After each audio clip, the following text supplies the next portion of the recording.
We're going to go ahead and call the meeting to order at 5 p.m. Please stand for the flag salute. Oh, the meeting was called to order at 5.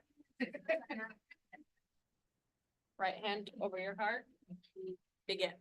I pledge allegiance to the flag of the United States of America and to the republic which stands one nation under God, indivisible, with liberty and justice for all.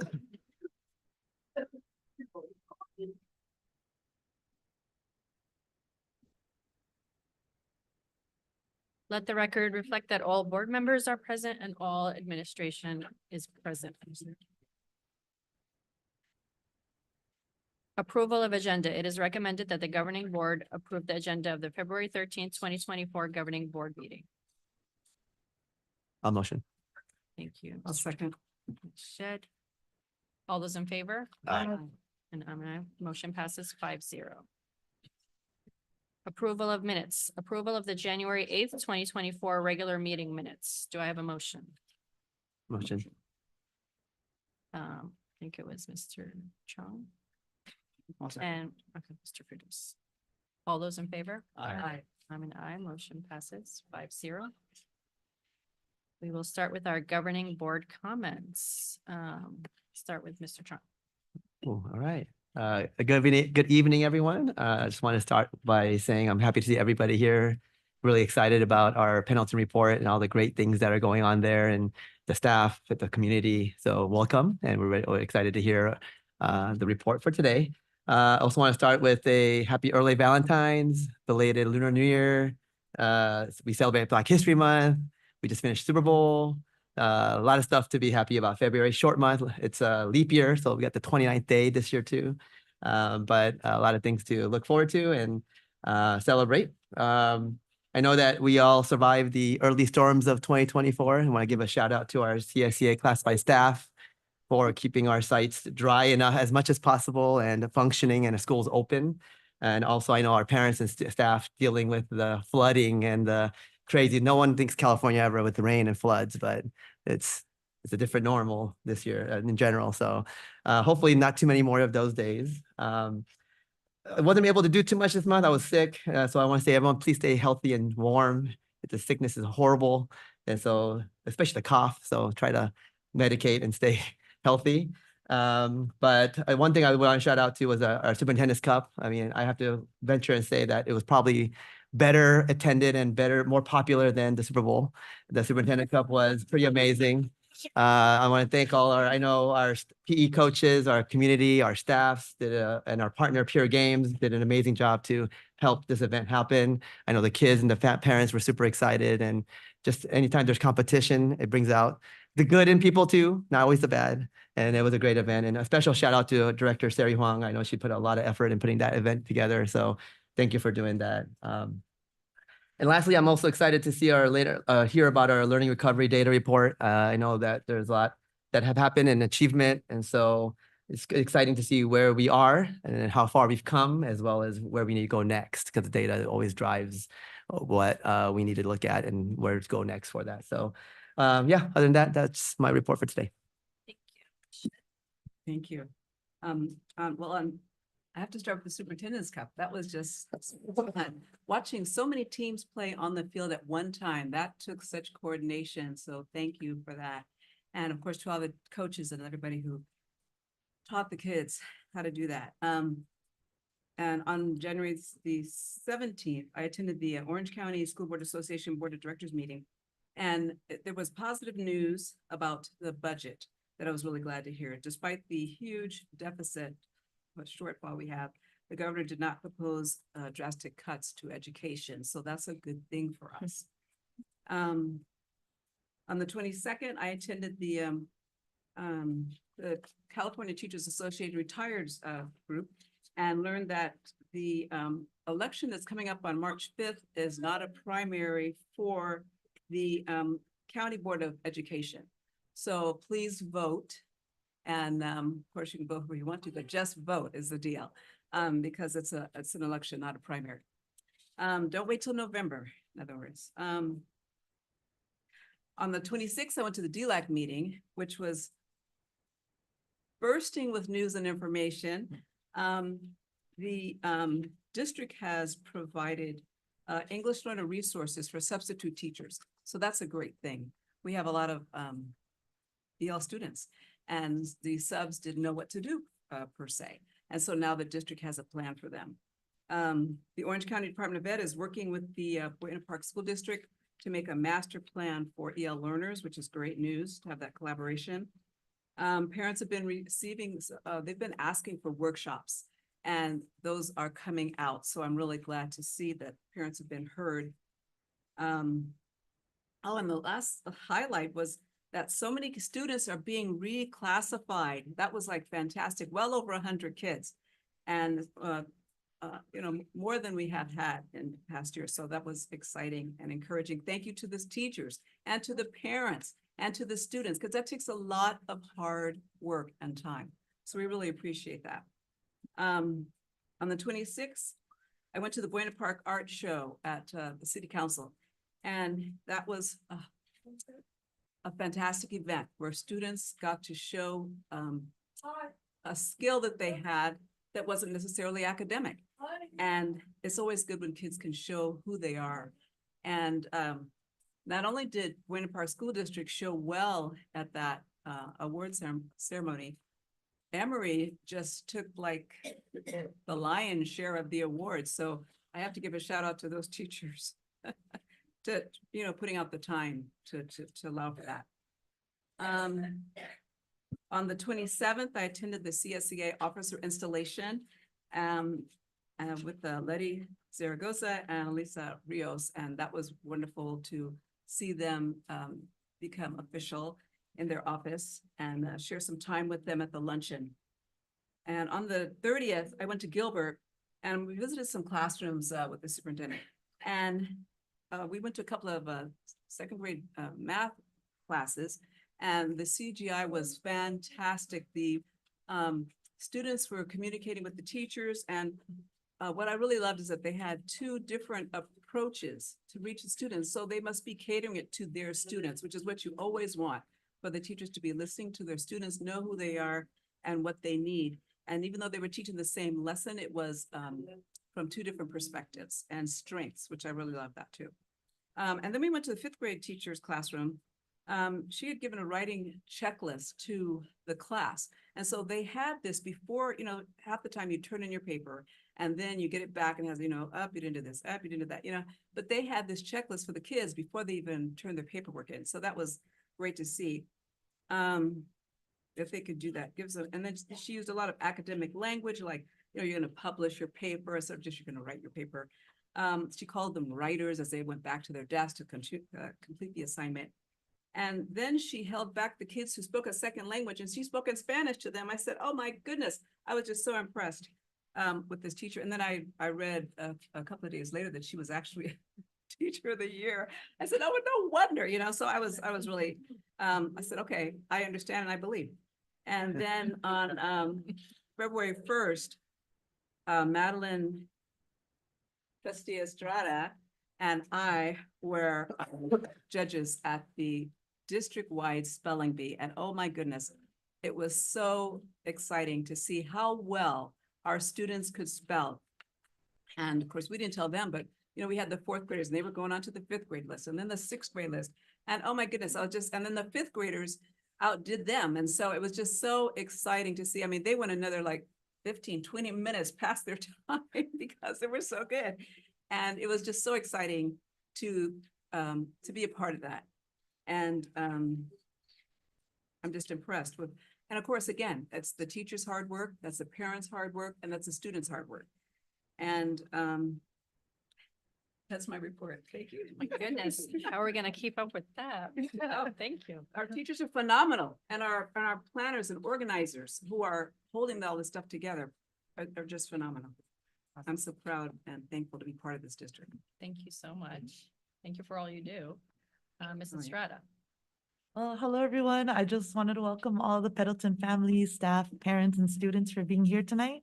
And just to echo Trustee Shed, it was a really amazing experience to be able to be at the district-wide spelling bee as a judge. I mean, all the students did such an amazing job. And as she said, they really just kept going over their minutes just because they were so competitive and so into it. And you could really tell in that room how much work and how much determination all the students had, and just a big congratulations to all the winners. And thank you again, Ms. Sari Huang, for planning and for hosting. And thank you again, Mr. V, Mr. Beckelheimer, for kind of hosting as well. And I just wanted to say, just thank you again, Miss Madeline Morrison, Director Morrison, for also being there to judge with us. It was really an amazing opportunity, and congratulations to all the winners. And I hope everyone does have a wonderful 3-day weekend. I know my report is a little short, but it's hard to come after Trustee Shed.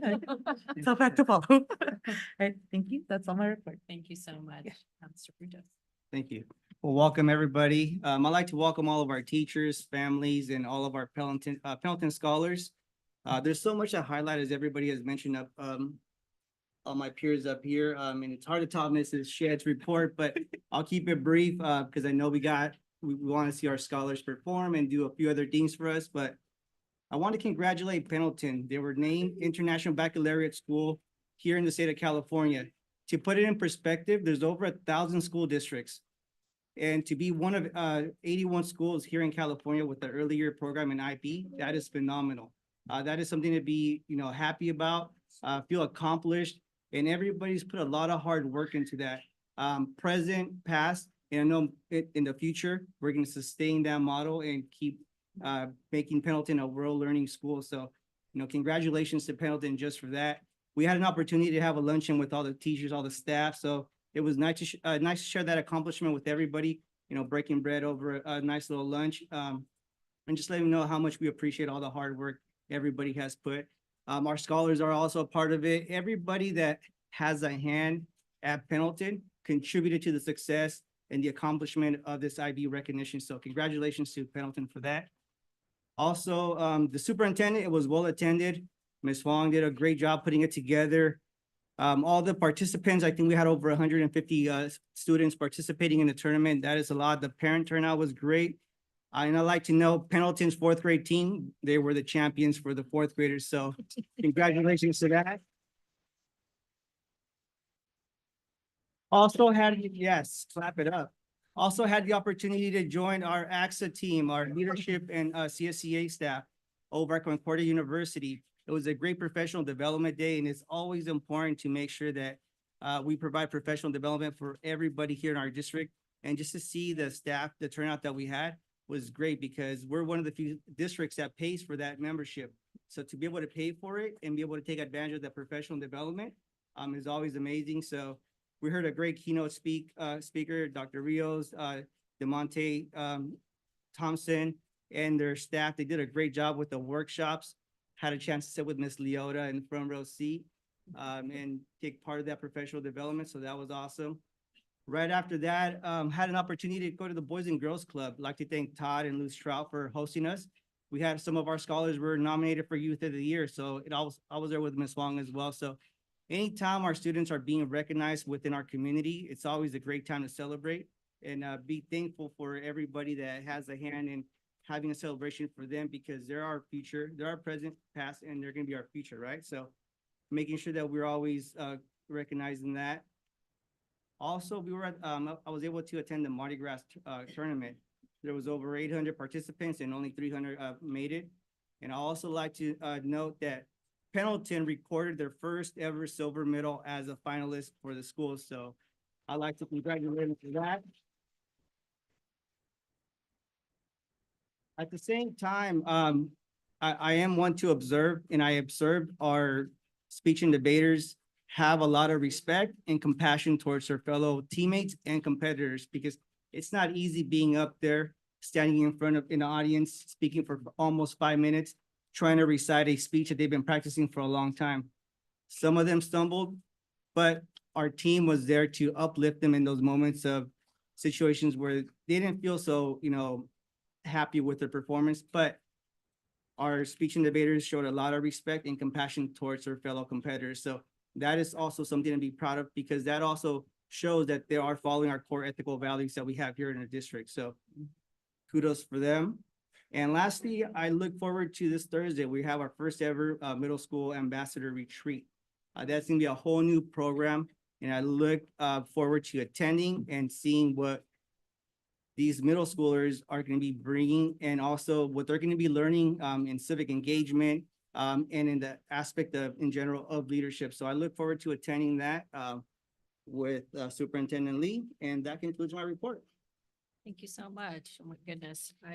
Hope you guys are not bored. I still have my report. I'll try to make it really fast.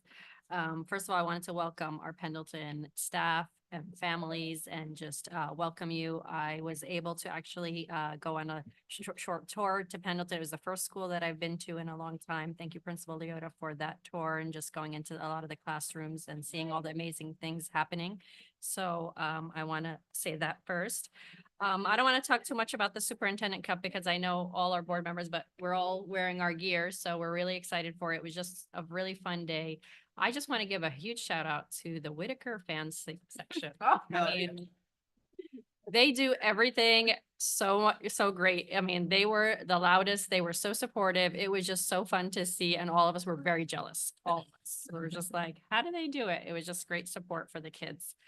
I was able to attend the speech and debate competition as well as the Mardi Gras for the elementary students. And I wanted to congratulate Emory School for getting first place with the number of gold, silver, and bronze medals that they were able to get. And a lot of our schools did also place. It was a great event. I think we were all very excited that day. We weren't really counting, were we? Like all the Yeah, medals? we were. Yeah, we were just like, I think we got it. I think so. It was awesome. I also attended the comic creators event that we had here at the middle school.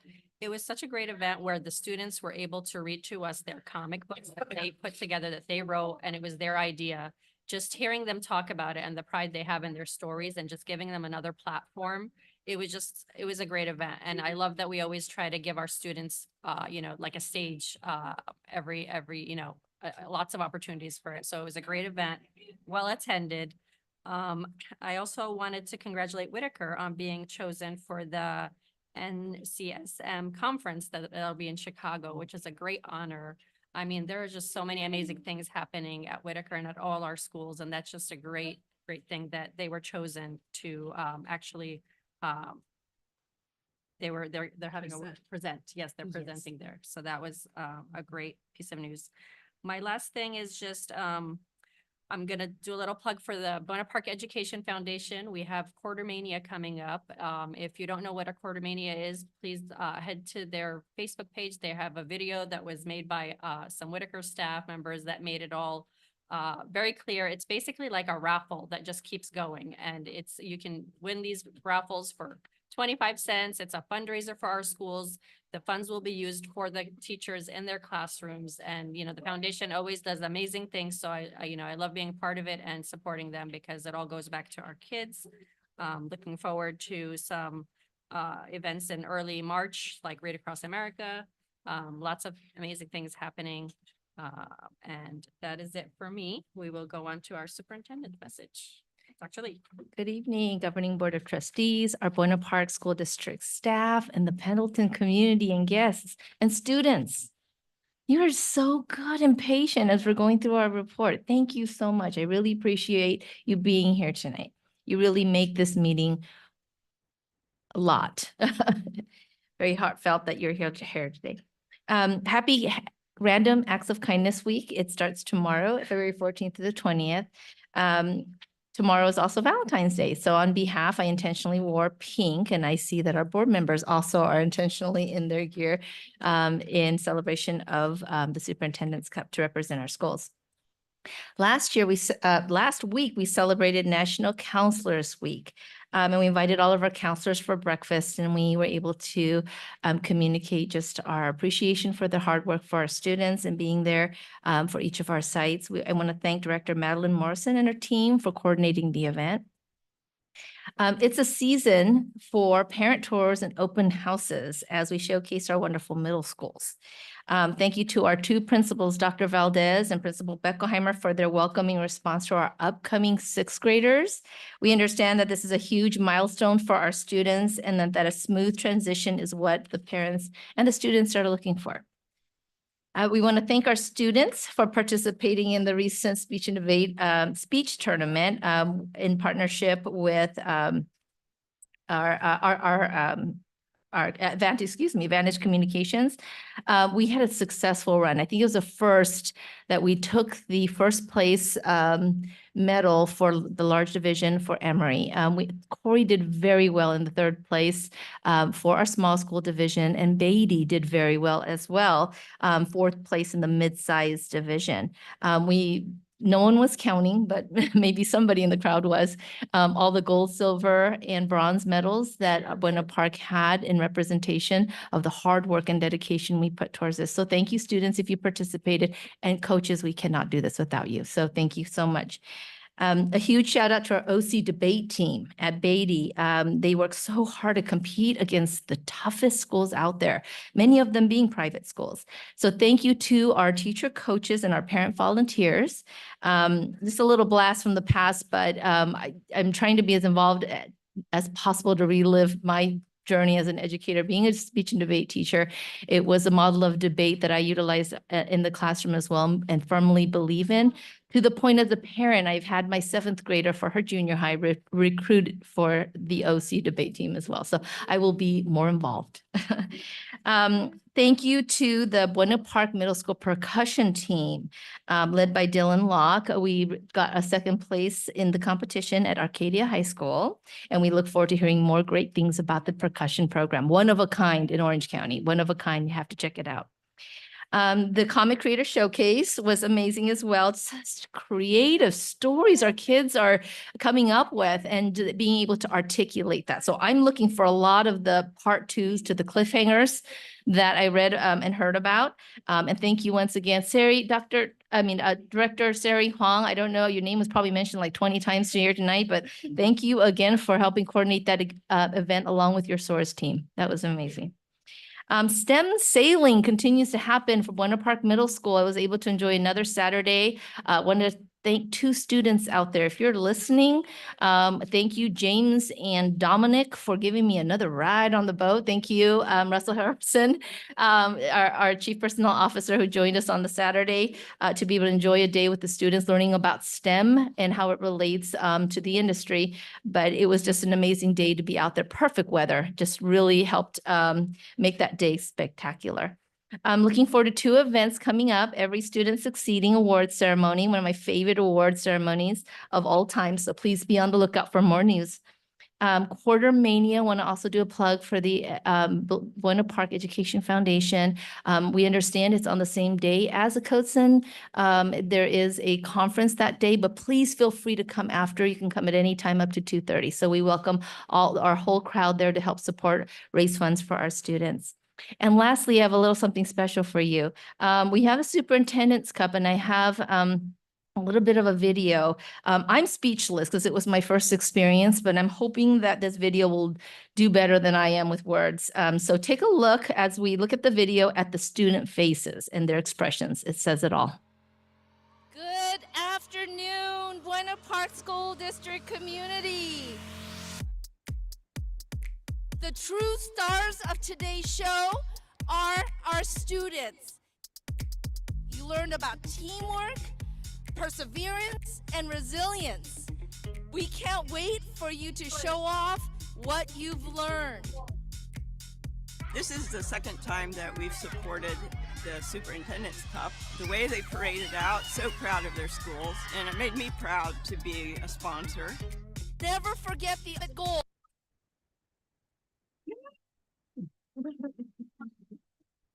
Oh,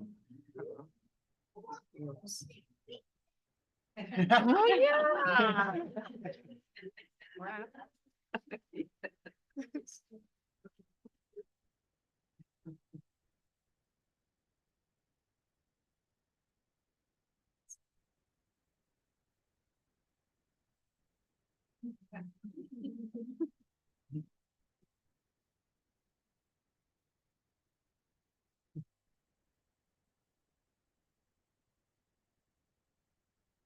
We'll have it posted on the website for your viewing pleasure. So you can click pause and play as frequently as you like. One last try? Okay.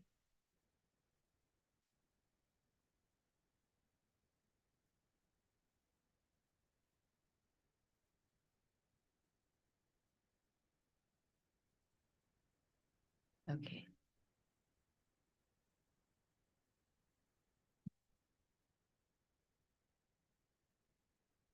Okay, now that I've built your suspense, we know you're gonna go log on to the website to see the conclusion of that video. But thank you all. That's it for my report. you. Moving on to our programs and reports, and the moment we've all been waiting for, we have Mabel L. Pendleton School Report. Dr. Lee. Yes, I want to welcome Principal Leota to the mic. Yay.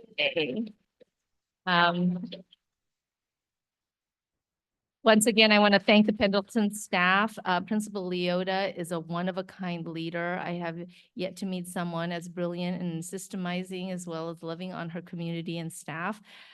She does a fabulous job in not only, you'll see tonight in presenting and really, heralding out the achievements of her site, but when you see her in action at the site, you know she truly cares and she's in it for the right reason. So without further ado, Pendleton.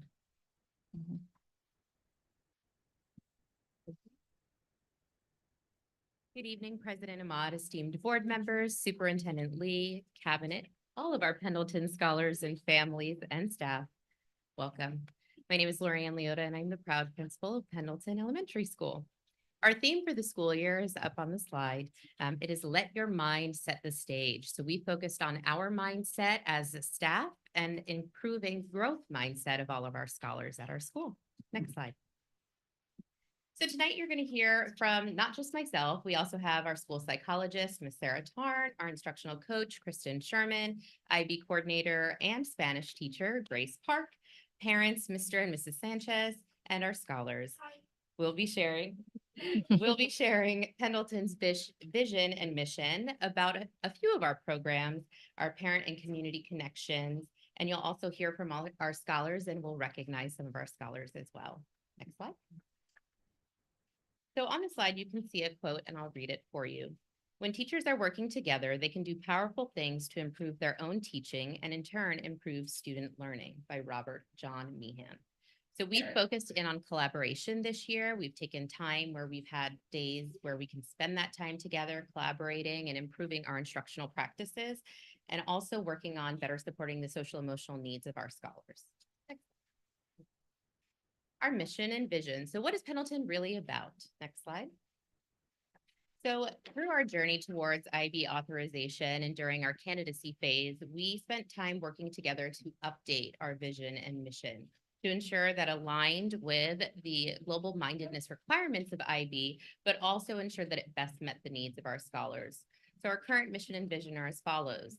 The Pendleton school community is dedicated to developing lifelong learners and productive, compassionate citizens committed to creating global connectedness and intercultural respect that values and celebrates differences. Pendleton Panthers execute a rigorous, inquiry-based, concept-driven program which maximizes each scholar's potential. Pendleton School is a safe, supportive, inclusive community where all scholars are challenged to accept responsibility for their academic and social achievement and become responsible, productive, caring citizens of our global community. So we'll move on to our program, and we'll share with you just a few of the exciting programs that Pendleton has to offer. Next slide. So the Coats and Foundation for the Art of Teaching, Pendleton is an alumni school, and you'll see a few things that are listed there: a strategic opportunity grant, Ron Murr training, family engagement grant, and tools grant. You'll hear a little bit later from our former Coats and mentor and now instructional coach, Kristen Sherman, about the Ron Murr training and the family engagement grant. So I'll speak to you about our strategic opportunity grant.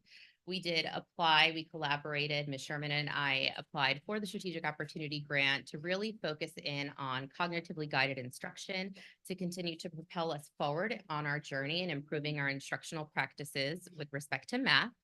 and we were lucky enough to receive and be awarded that grant. And so in doing so, we have hired a trainer on to support our teachers. Today, we actually, several of our teachers engaged in that training with Ms. Sherman and myself. And in addition to that, COTSN provides tools grants, and Ms. Sherman applied for that. And as part of that, has gotten some mentor texts for our scholars for both reading and writing workshop, and also to focus in on our IB learner profile attributes. Next slide. IB-PYP, as mentioned, we are officially an authorized IB World School, which we are very, very excited about and incredibly proud to have received that awarding. It is quite a journey to get to this point. It requires a lot of work on, the part of truly everybody. The verification visit includes any and everybody that's a part of the Pendleton community. There are several steps to it, but part of it involves interviews, and they tell you at the very beginning that they will interview everybody, including custodial, secretarial, parents, students, and they truly do. We were very lucky that we have an incredibly supportive group of families at Pendleton, and they participated in the process. Our verification team told us that it was clear that our school had done a great job in communicating what IB was about, what we stood for as a school at Pendleton, and our parents brought the excitement to their portion of the interview, which made the verification team very excited about being able to award us. So we are very grateful and excited about what this means for us. It is a big step to reach, but it's not the end. We will continue to do some great work on making sure that we are inquiry-based and focused in our instruction to propel us forward. And we're also really excited about the Spanish language instruction that's happening at Pendleton. We have expanded this year, so all of our scholars in TK through 5th grade, regardless of program or setting, are receiving Spanish instruction by Ms. Park and are growing quite a bit, and you'll see evidence of that tonight. Go ahead, next slide. Special Olympics, Southern California Unified Champion Schools. I'm now going to ask Ms. Sarah Tarn to come up and speak to you regarding this portion. Hi, thank you for letting us participate tonight. My name is Sarah Tarn. I'm the school psychologist at Pendleton. Last year, Pendleton was approved to become a United Champion School through Special Olympics. Nearly 100 of Pendleton's Panthers grades TK through 5 became young athletes. Each Friday, our unique learners were paired with a general education buddy and participated in organized and fundamental fine and gross motor skills. At the end of the year, our young athletes displayed their skills at a field day event while being cheered on by our whole school, their families, and our community. The Special Olympics has created a unique opportunity for all school-wide inclusion, as well as formed a sense of community for our families with children of unique learners. This year, we have nearly 90 TK through 5th grade young athletes, and we are growing our program. We have added 3 additional opportunities for our young athletes to showcase their skills throughout the year. We have also created a parent committee to enhance our events, raise funds, and create resources for all. We have also created a monthly newsletter for all families. I want to take this time to thank all of our teachers. Without them, this would not happen, Gen Ed and Special Ed. I want to thank our principal, because without her, this would not have taken off. And Julie Lineke, our director of Special Ed, who dreamt of this before I even worked in Buena Park. And the Special Education Department for making sure this happens, as well as the board for approving this opportunity. But most importantly, I want to take the time to thank our families. And we have a family here today. Mr. and Mrs. Sanchez and their son Santiago are here, and I just want to give them an opportunity to share with our community as well as the board what this program means to them. So thank you.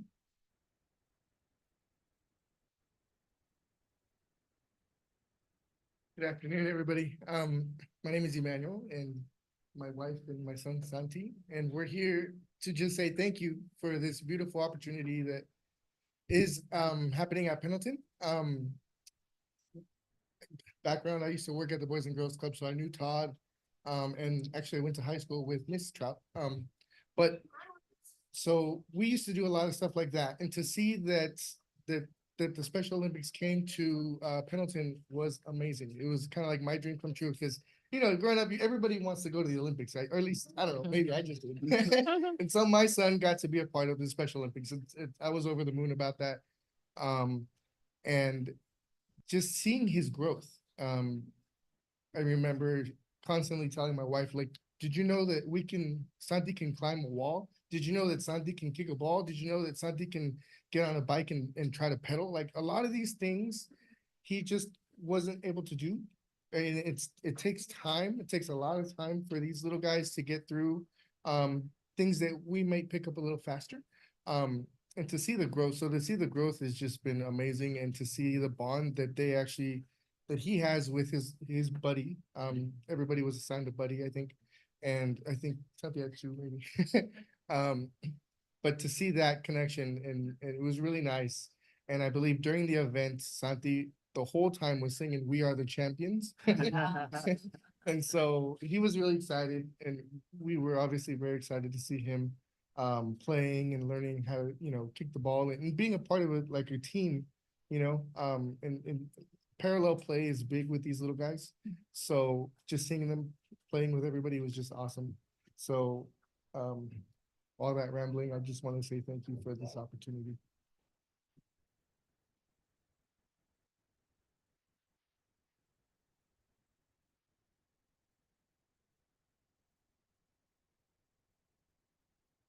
Okay, and two of our scholars, Santi and Ramiro, are coming to pass out to you some goodies from Special Olympics and our team at Pendleton.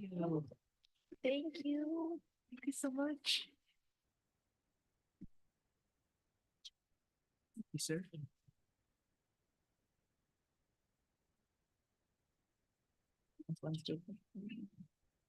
Next slide. All right, so we're going to move on to our parent and community connections, and we have focused in on strengthening those connections this year. You'll see evidence of that through our Coffee with the Principal. We're bringing our parents in and they're getting to watch their kids perform, and then also hearing about all of the things that I would like to rope them in to hear about, like attendance and ELAC and all of the things that we discussed at SSC. But in addition to that, next slide, we did apply for a grant, and I'm going to ask our instructional coach, Kristen Sherman, to come up here and share a little bit about that with you. Good evening. Thank you for letting me speak about one of my very favorite topics, the art of teaching, Kotsen. So at every Kotsen event, you will hear people saying, once a Kotsen, always a Kotsen. This is the motto that Kotsen stays true to for their principal, their mentors, their fellows, and the entire school. As alumni, this motto has definitely been true for Pendleton as we enter our first year this fall of alumni status. I'm excited to share with you just one of the many wonderful opportunities that we have received through Kotsen's Art of Teaching program this year. In early September, an alumni opportunity was sent to Pendleton via email regarding a homeschool family engagement series that would be hosted by Ron Murr. Ron Murr is the Senior Vice President of Learning and Learning Supports and Family Community Education for Scholastic Education. Pendleton was lucky enough to be one of only 9 schools chosen to receive 3 days of training with Mr. Murr. Once chosen, Pendleton wrote a Kotsen grant, the Family Engagement Grant, to be used during the 23-24 school year. We were honored to receive $2,000 to support Pendleton's family engagement team in the planning and cost of 2 family engagement events. A huge shout out to our hardworking team, which consists of Lynn Sipes, Karen Connolly, Nancy Medina, who's not only a parent, but also an instructional aide on our campus, as well as Anna Padilla, Principal Leota, and myself. Through our Ron Murr training, the team decided that asking teachers to commit to making 2 positive parent phone calls per week would increase communication with our families and thus improve family engagement at Pendleton. These phone calls began in November, and the first family engagement event, which was our literacy night, was held on December 19th. This year's literacy night was attended by 69 families and included a traveling around the world theme. Each child was given a passport to begin their literacy journey. There were 5 different classrooms that hosted a variety of reading adventures. Every 15 minutes, families flew to a new destination where they learned and practiced how to work with their children on skills involving letter identification, fluency, comprehension, nonfiction text features, and high-frequency word games. The teachers that were modeling in each classroom used culturally diverse books that represented different countries and cultures around the world. Before leaving each destination classroom, students were given a stamp in their passports that represented the culturally diverse text used for modeling.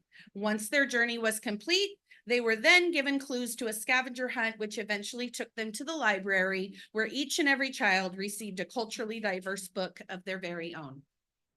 Our second family engagement event will be a math night on March 12th. The focus will be on CGI practices and once again, engaging our families in learning alongside our staff. Please mark your calendars as you are all invited to join us for another fun-filled night of learning.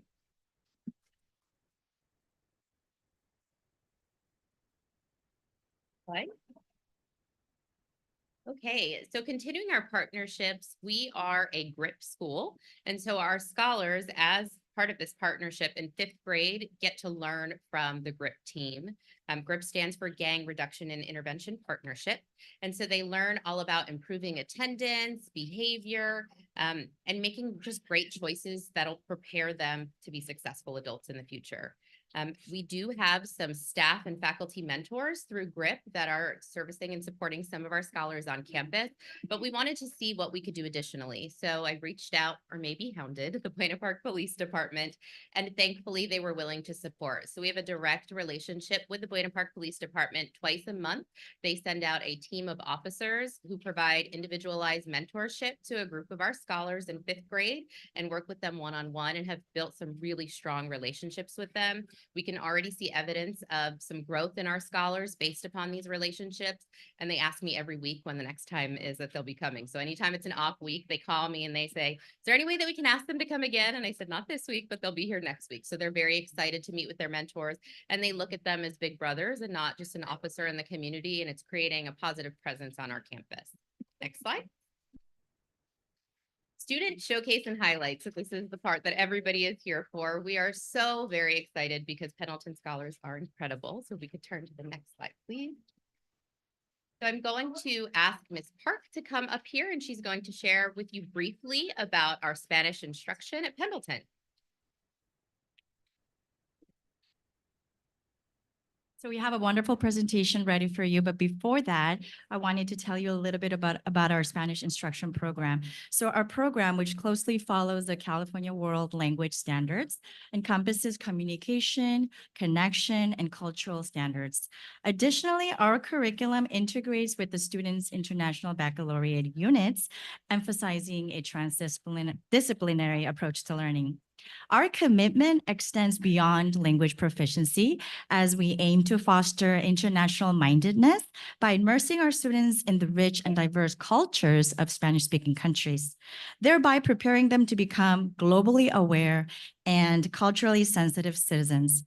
We want to thank you for your continued support in shaping well-rounded and culturally competent individuals within our school community. So without further ado, we're going to get ready for our presentation.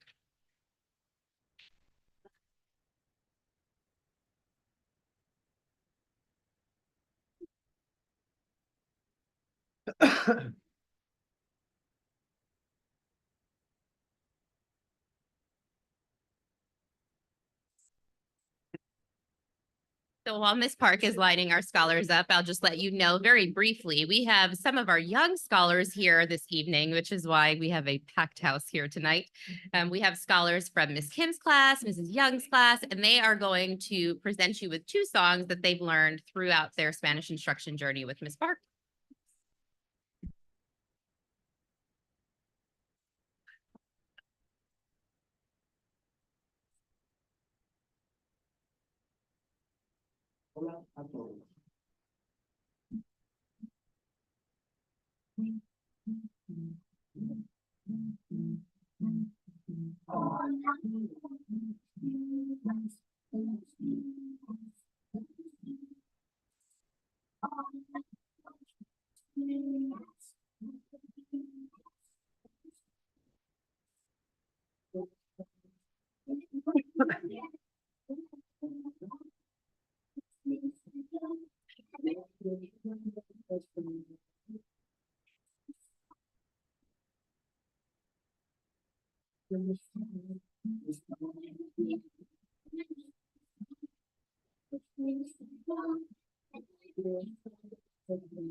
Septiembre, octubre, noviembre, diciembre, estos son los 12 meses del año. Estos son los 12 meses del año.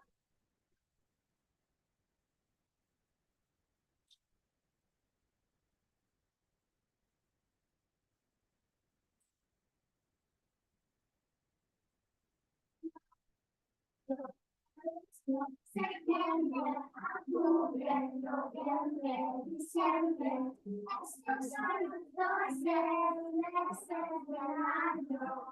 Estos son los 12 meses del año.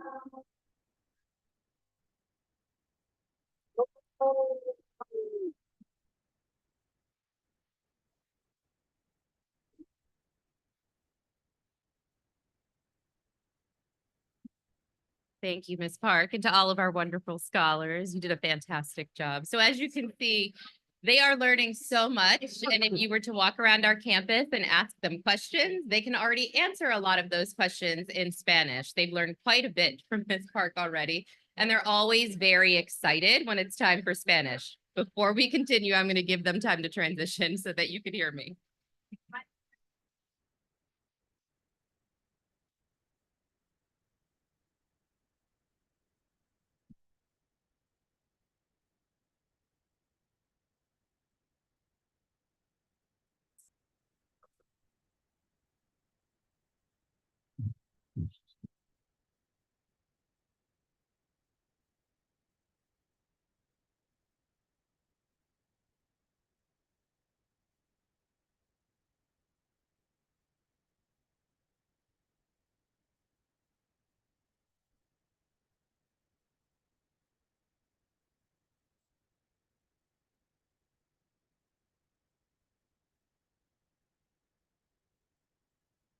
Okay, so in addition to all of that excitement, we also have the other exciting portion of this evening where we get to recognize some of our fantastic scholars. And we have so many to recognize, but we have selected one to represent each grade and one from our SDC community. So we'll begin with our first scholar, which is our scholar in our SDC community.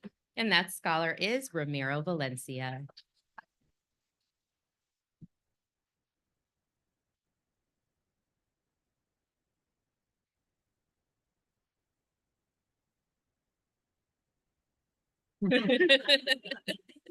Yeah, you. Yeah, you. Oh. You're so cute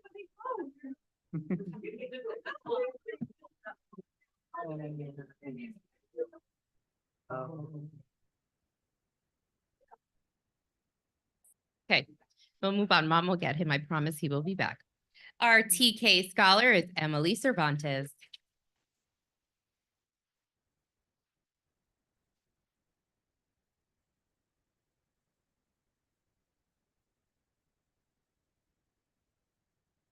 Our kindergarten scholar is Riley Christopherson Clavio.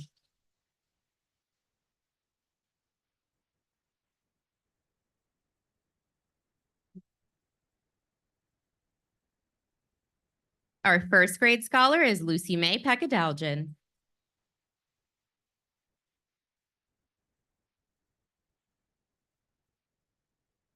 Our second grade scholar is Aaliyah Hernandez.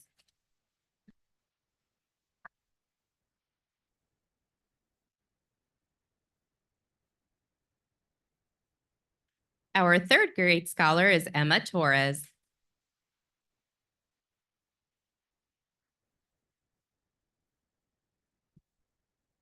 Our fourth grade scholar is Daisy Santiago.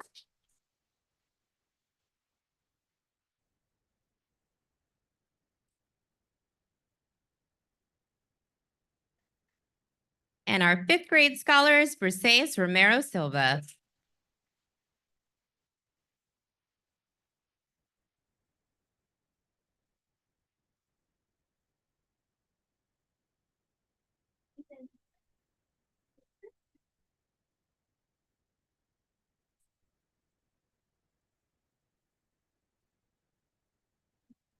Here we go.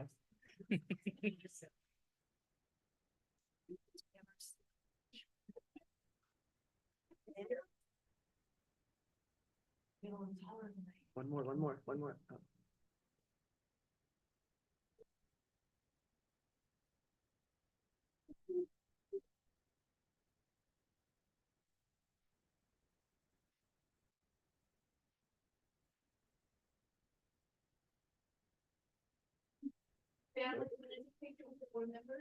Oh. Scholars, if you want to come back up, we're going to take a photo over here.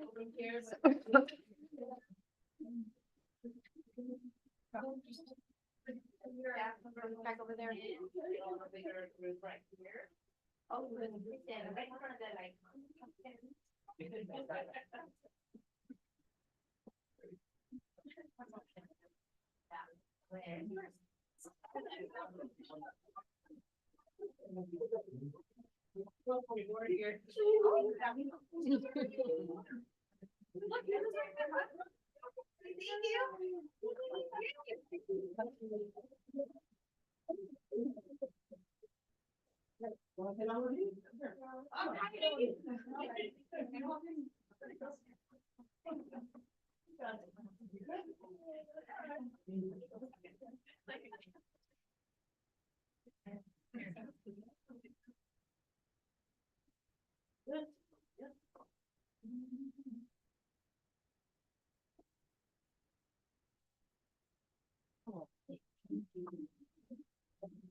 Hey, so we are almost done. I want to say another congratulations to our scholars, but also thank you to our families because our scholars are fantastic because they have fantastic support from their families. So we thank you so much.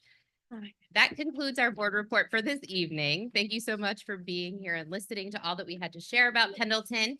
If you ever want to know what we're doing sort of in the moment, you can follow us. We have our Instagram up there. There are 2 pages that you can follow. You get to hear about what's happening at Pendleton on a regular basis. But if you have any questions, I'm ready to answer them. Okay, thank you so much. I don't have a question, but I just want to say I'm extremely proud of Pendleton, not only as a board member, but also as a parent, because my daughters also attend Pendleton. And to see the growth and the way Pendleton has grown over the years with your steady leadership now, I'm very appreciative in all the work, all the teachers, all the staff. Kudos to the students for coming up here and performing. But as a Pendleton parent, I'm also extremely proud and thank you for everything that you guys do for our community. So thank you very much.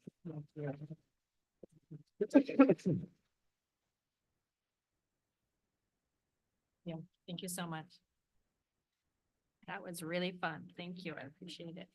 We will be moving on to maybe some boring stuff right now. Learning recovery data report, Dr. Lee. Yes. Is she here? Why is Moody here? Your son. He's supposed to be at He's supposed to be at the basketball. Uh-oh. You want to learn about learning recovery? What LCAP? I think we should start with the older kids first for their own needs, and that'll be easier for the younger kids to see what they're doing. Next time around.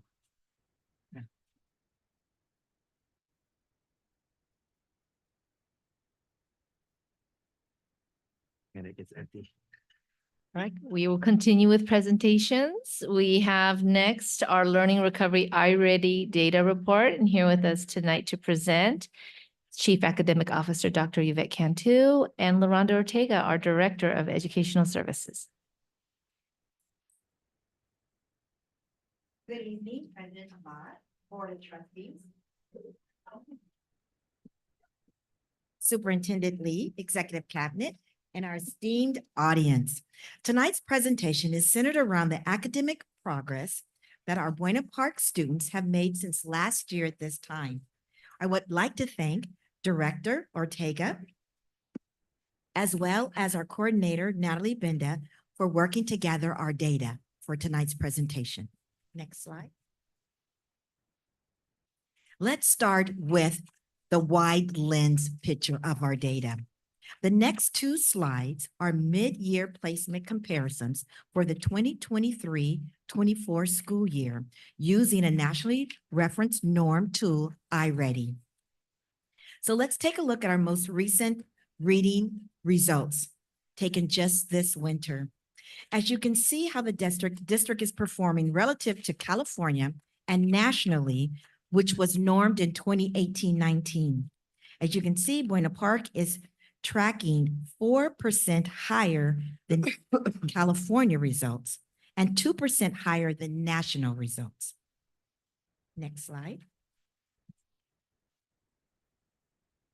To further complete our comparison data, let's take a look at math results.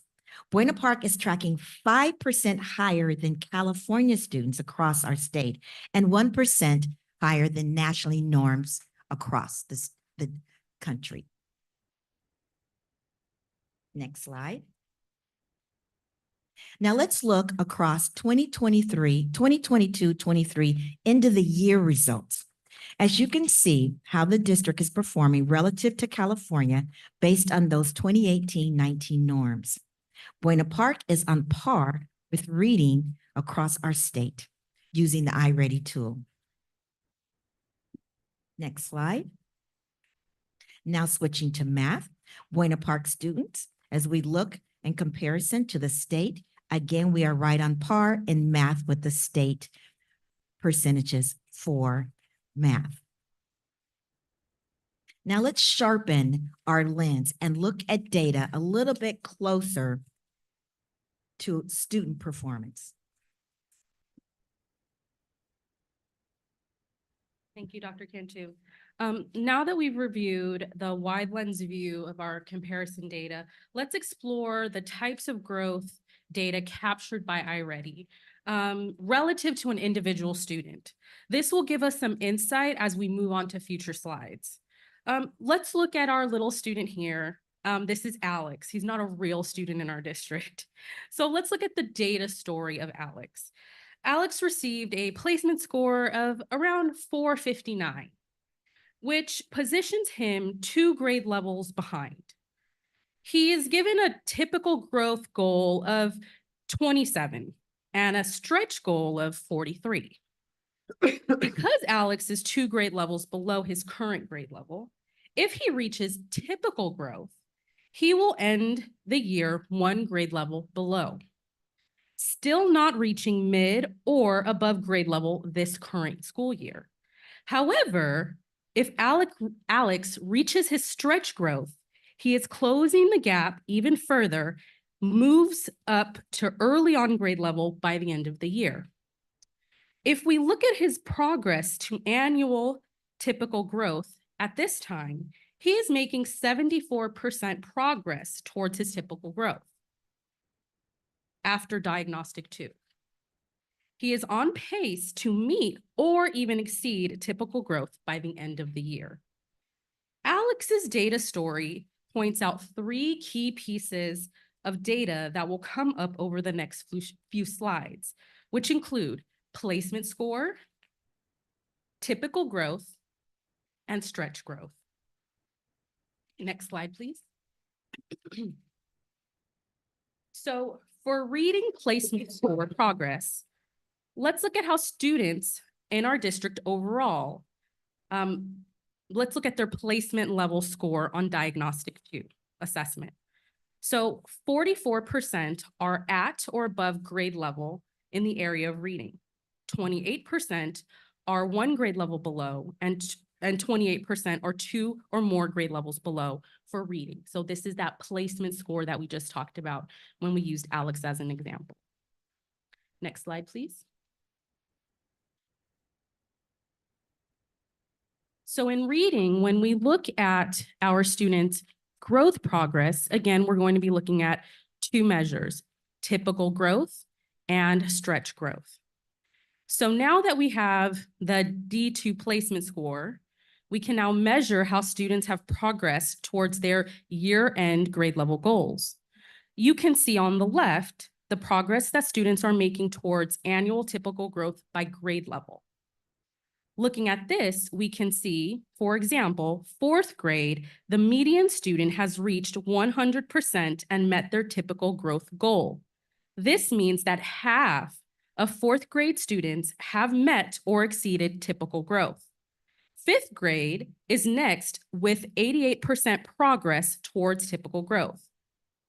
Let's look at how students are progressing towards stretch growth. This is that closing the gap piece.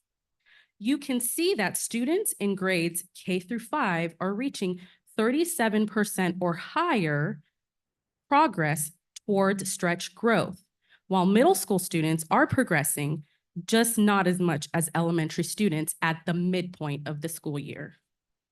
Okay. Next slide, please. So for math placement score progress, and this is our placement score once again. Placement scores for Diagnostic 2 or math, 35% of our students are at or above grade level, while 38% of our students are 1 grade level below, and 27% of our students are 2 or more grade levels below. So that is our placement score for Diagnostic 2. Next slide, please. So now let's look at growth. So taking a look at math, we can see on the left the progress that students are making towards annual typical growth by grade level. Looking at this, we can see 5th grade has made 70% progress toward annual typical growth, meaning that half of 5th grade students have reached 70% progress. 4th grade is close behind with 65% progress towards typical growth. Let's look at how students are progressing towards stretch growth. Similar to reading stretch growth, elementary grades are reaching 39% or higher towards the stretch growth, while middle school, though, has a higher median percent progress in math than reading. Okay. Next slide, please. Now, when we look at student subgroup data, we're going back to placement scores. And we went with a comparison data from winter to winter. So 22-23 data compared to 23-24 data. And so this is placement data, okay? So that's switching gears a little bit for the subgroup table. So this is to show change in percent over time. And it's for the percent of on or above placement scores for D2 comparison, okay? Rather than looking at that median progress. Okay, so when we look at looking at this data, we see that diagnostic placement overall and by subgroup is, we see that it's similar to what we're seeing in progress towards typical growth. But we're also seeing that there is a positive trend towards accelerated learning in mathematics. So that is an area that we will highlight, we'll see in significant highlights in the next slide. But I also wanted to point out that when we look at our data in totality, there is something to consider. And when we look at all of this data, a question is often raised. How does this data connect to how our students perform on smarter balanced assessments? So according to Curriculum and Associates, iReady has about a 0.81 to 0.84 score correlation in ELA and smarter balanced assessment, and a 0.85 to about a 0.89 score correlation in math assessment. So when we're looking at our students' data, it's important for us to look at the five level report view so that we can really see where our students are placing. If they are early on grade level, mid on grade level, performing above grade level, and so on and so forth as they move along the performance bands. Because what we know is that students who are performing early on, the correlation between iReady and SBAC is weaker. Students must be performing at the mid on grade level or higher for the correlation to be connected, for their score to be aligned with the cut scores for SBAC. And so that's going to be important for us to keep in mind as we consider next steps for supporting our students. And as we look to the future on how we respond to student data, and how we address the needs of our students moving forward. Next slide, please.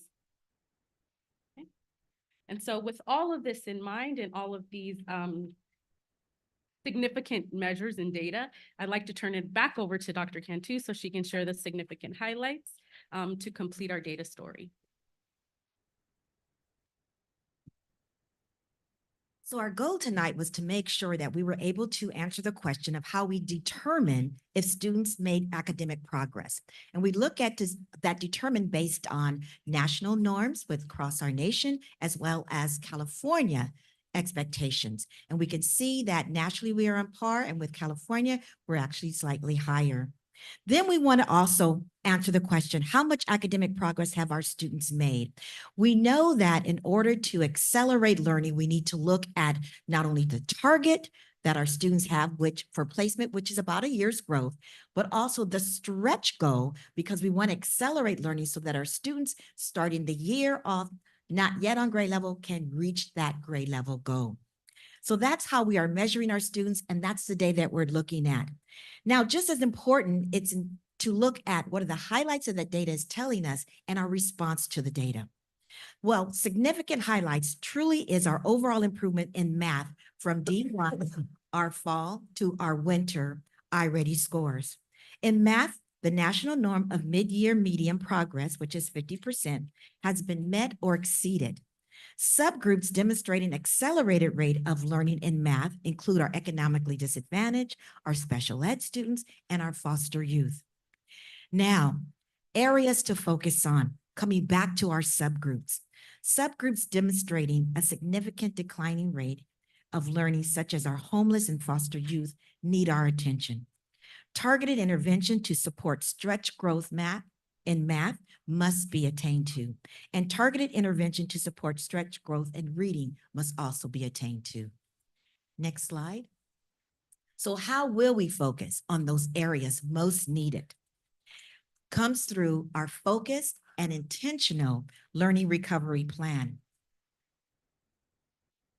In this plan, we focus on our students that are at tier 3 with both intervention from our learning coaches, so to identify targeted instruction and to have targeted intervention instruction. Specific curriculum and teacher professional development is needed for tier 3 to be successful for their students who we need to accelerate their learning. Additionally, to support student subgroups and focus area on culturally responsive practices, as we'll want to meet the needs of our most diverse student demographics, such as those that need a more inclusive learning space that have unique circumstances, such as our special needs students. So our learning recovery plan will be both intentional on supporting direct intervention for our students that are in tier 3, and very intentional in supporting our students and our instructional program for tier 3 by having coaching support and professional development for all of our teachers. And again, specialized curriculum to meet the needs of our students that are in tier 3, 2 or more years below grade level. Next. We want to thank you for your attention and ask also if there are any questions at this time. I just have a comment. I think, I know first, data is very important. And I know our teachers put a lot of effort in. It's not just about data. There's a lot more aspects to teaching. So that's for sure. Now, data, I appreciate the explanation. I think a couple of years ago, I was asking the correlation between iReady to CASP or SBAC. So thank you for sharing that, Ms. Loranda, the connection, because sometimes we look at these numbers and you're like, growth, great. And then the CASP or SBAC comes down, you're like, whoa, so bad. So I know one thing I want to point out is we're traditionally trained in educational models where like 50% equals F, right? But that's not the intention here. I think what's shifted with our dashboard is about growth. So I want to point that comment out too, and saying I think growth is the key. And I think that's what your message was sharing today. So that was very good, because I think in the world of teaching is hard when there's so many things going on. How do we support the growth of our students academically? So I know I just look forward to seeing a continued as this plan plays out, what additional ways are these supports being effective in intervention? Because intervention is a big word. It's very challenging. There's a lot of things incorporated to like resources and support for teachers are there for tier 1, tier 2, resources and time. Like that's very important. There's not enough time sometimes to look at how intervention is going. I know you're shaking your heads there. I understand that too. And I know pandemic caused a doozy in all of our students, both social, emotional, and big time academic. So I was looking forward to this report because I know we've painted good pictures often of, we're fine. It's not just being fine. I think it's okay to call out where we see the challenges and know that we're targeting growth. And I just want to put it out there often because we always look at percent proficient. And we're expecting our kids to be proficient right off the bat every year. And that's not possible sometimes. I mean, with trauma and all these things our kids go through, learning sometimes is not the number one thing in their life. So we support them as a whole child. And that's what I love about our district is we support whole child. So I appreciate the data. I appreciate the plan. I just look forward to continued support in how this plan rolls out because it's a mountain of work. I know a lot of this work to put in this data report is hard already because there's a lot of things to digest. So I just want to say thank you. I know the report's not easy to put together and paint a story. I want to point those out because I know being in the education role myself too, these aren't easy things to talk about. And also the community doesn't understand sometimes when they look at these numbers. So again, a maybe added point of community and parent awareness of what the data means. Because for us, we analyze iReady, we talk about, but goal setting and support from parents to know what their kids are going towards also is important to add to that feature because if they don't know what they're looking at, they're just looking at red bars, green bars, yellow bars. And it's like, well, I look bad if I'm red, but it's not about bad or good. It's about how do we support you as growing academically and learning, but lifetime learners is what we say, right? We're pursuing always achievement and learning. So I just want to highlight those things because I know sometimes data gets hard and like numbers look bad sometimes, but it's not only about that. So I appreciate that. I appreciate all your work for that. So thank you. I have a question and, in looking at the, our most needy students, so our foster youth, our homeless, kids with special needs. I'm wondering, I know we have the ELOP program that also contributes to the kids learning. Does these kids stay after school for that or do they leave? Actually, our foster youth and our homeless, as well as our socially disadvantaged, they have the priority for enrolling into our ELOP after-school program, which also includes academics as well as the emotional support. Okay, that's good to know. Thank you. Yeah, I appreciate this also, because you were wondering, how are we doing? Thank you so much. Thank you. Anyone else have any questions? I just wanted to highlight, we saw that for the percentage of growth by grade level, and we saw that fourth grade had the 100% of the typical growth, and fifth grade had 88%, which to be honest is great to hear. And I'm just thinking about these are the kids that were in kindergarten when COVID hit, so it can be done. It just, it's going to take some time, but definitely great to see those. I mean, I was surprised by, seeing those. So, K through 3, we have them now. We have them in class. So it'll hopefully be, it'll come soon. Thank you so much. Appreciate it. Okay, so moving on to our annual update to the Local Control and Accountability Plan, LCAP, and Local Control Funding Formula Budget Overview for Parents. Senate Bill 114/2023 added a requirement for LEAs to present a report on the annual update to the Local Control and Accountability Plan, LCAP, and Budget Overview for Parents, BOP, on or before February 28th, each at a regularly scheduled meeting of the governing board or body of the LEA. This report includes the following: all available mid-year outcome data related to metrics identified in the current LCAP, and all available mid-year expenditure and implementation data on all actions are identified in the current LCAP. The current LCAP was approved by the Board of Trustees on June 26, 2023 board meeting. Dr. Lee. We have here tonight the famous Director Sari Huang here to present the LCAP update along with our Chief Academic Officer, Dr. Cantu, and our Chief Financial Officer, Sandy Poteet. Good evening, President Ahmad, esteemed board members, Dr. Lee, cabinet members, and guests. This evening, we are pleased to provide an update on the 2023-24 mid-year local control accountability plan, and also included in that will be our budget overview for parents. I would like to express just gratitude for our collaborative efforts with Educational Services Department, along with our fiscal department, Ms. Sandy Poteet, as well as Ms. Neelam Kakar, in preparing this update. Next page. As President Ahmad mentioned as well too, Senate Bill 114 mandated local educational agencies to present an annual update and a budget overview for parents by the end of this month. So tonight we will be covering the requirements of the report, which is the mid-year outcome data as available, along with the action items and expenditures up to date as of now. So with that being said, I'm going to turn it over to Ms. Sandy Poteet to present the budget overview for parents, followed by Dr. Cantu to start off with presenting updates on LCAP Rule 1.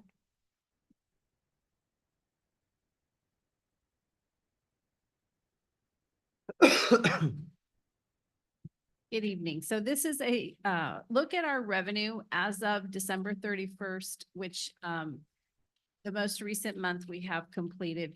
So what this shows us is the pie on the left is all of the district revenue that we receive. So we have 65%, which is orange, is the total LCFF funds. The blue is our federal funds, which makes up 13% of our budget. Our state funds is 14%, and then all of their local funds is an additional 8%. But what this report is referring to is the supplemental and concentration dollars, which are a portion of our LCFF. So if we take that orange section, pull it apart, the purple is the base dollars or all other LCFF dollars, and only the turquoisey blue portion is the supplemental and concentration dollars that this plan applies to. So it only applies to 16% of our total revenue within the LCAP. So just wanted to share that with you. This is updated as of December where our revenues are. And this is part of our budget overview for parents. Next slide. So our buckets are back. A few years ago, when we did a mid-year review, we identified the expenditure as well as implementation progress around these three buckets. The red being not yet started, the blue means in progress, and the green completed. So again, as we go through the goals, we'll look at the matrix with the data that drives the goals, and then we will then share with you the level of implementation of each of the actions that relate to the goals.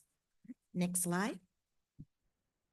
Our first LCAP goal, it's centered around student achievement in ELA, math language proficiency through the implementation of state-based standards.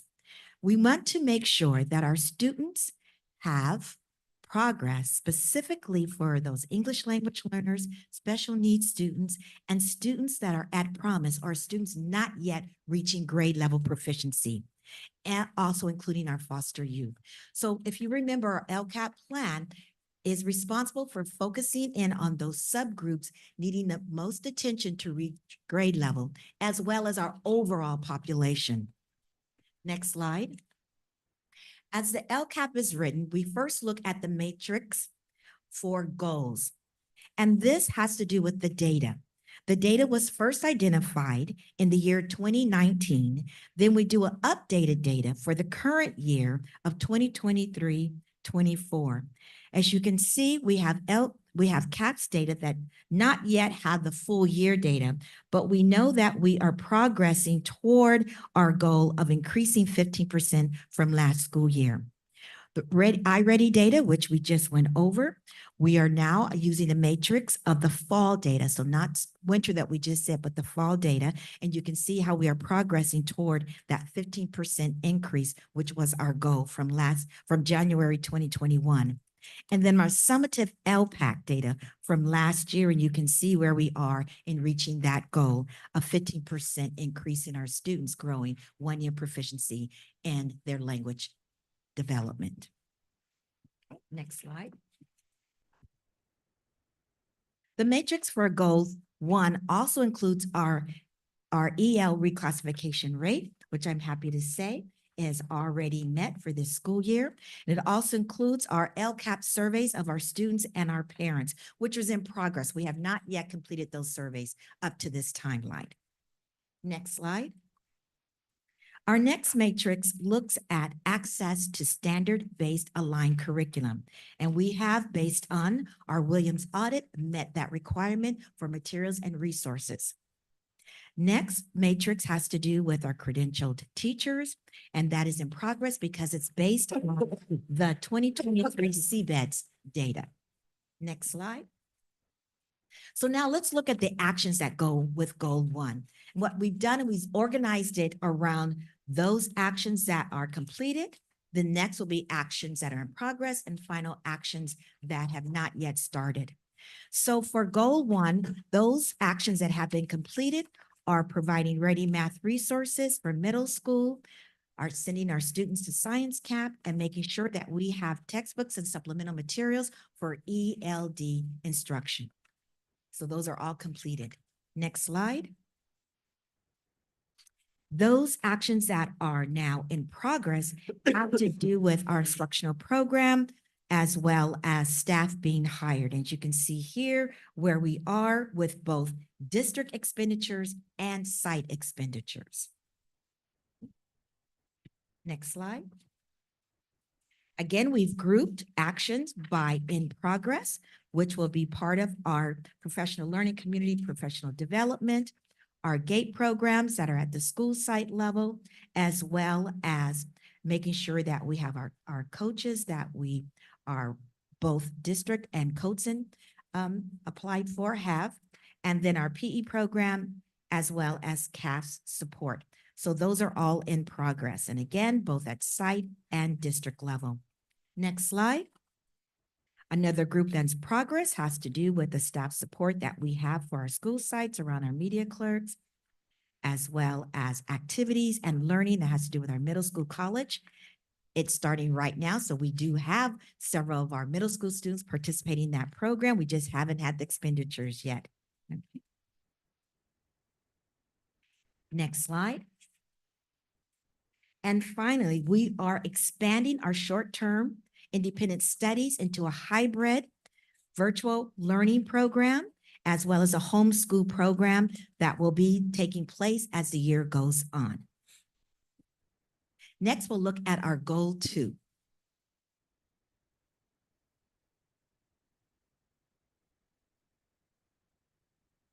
So goal 2 is to create and maintain positive, safe, and culturally responsive learning environments that result in high levels of attendance and student engagement that lead to college and career readiness. Next slide. So to meet these goals and to address these goals, we looked at the metrics that pertain to suspension rates, expulsion rates, and safety and school connectedness. And then on the next slide, we'll go ahead and look at some additional metrics. So with suspension rates for the baseline in 1920, we had 125 suspension rates. Our goal or desired outcome is to have a total reduction of 15%. And if we look at the mid-year update, we currently have 44 suspensions as of August to December 2023. For district-wide expulsion rates, we had 1 expulsion as a baseline in 1920. And of course, our desired outcome is to decrease or maintain. And as of now, for this mid-year report, we have 0 expulsions. For safety and school connectedness, as we look at our social emotional learning surveys, we focus on 2 areas of students feeling supported at school and also students feel that they're able to regulate their emotions well.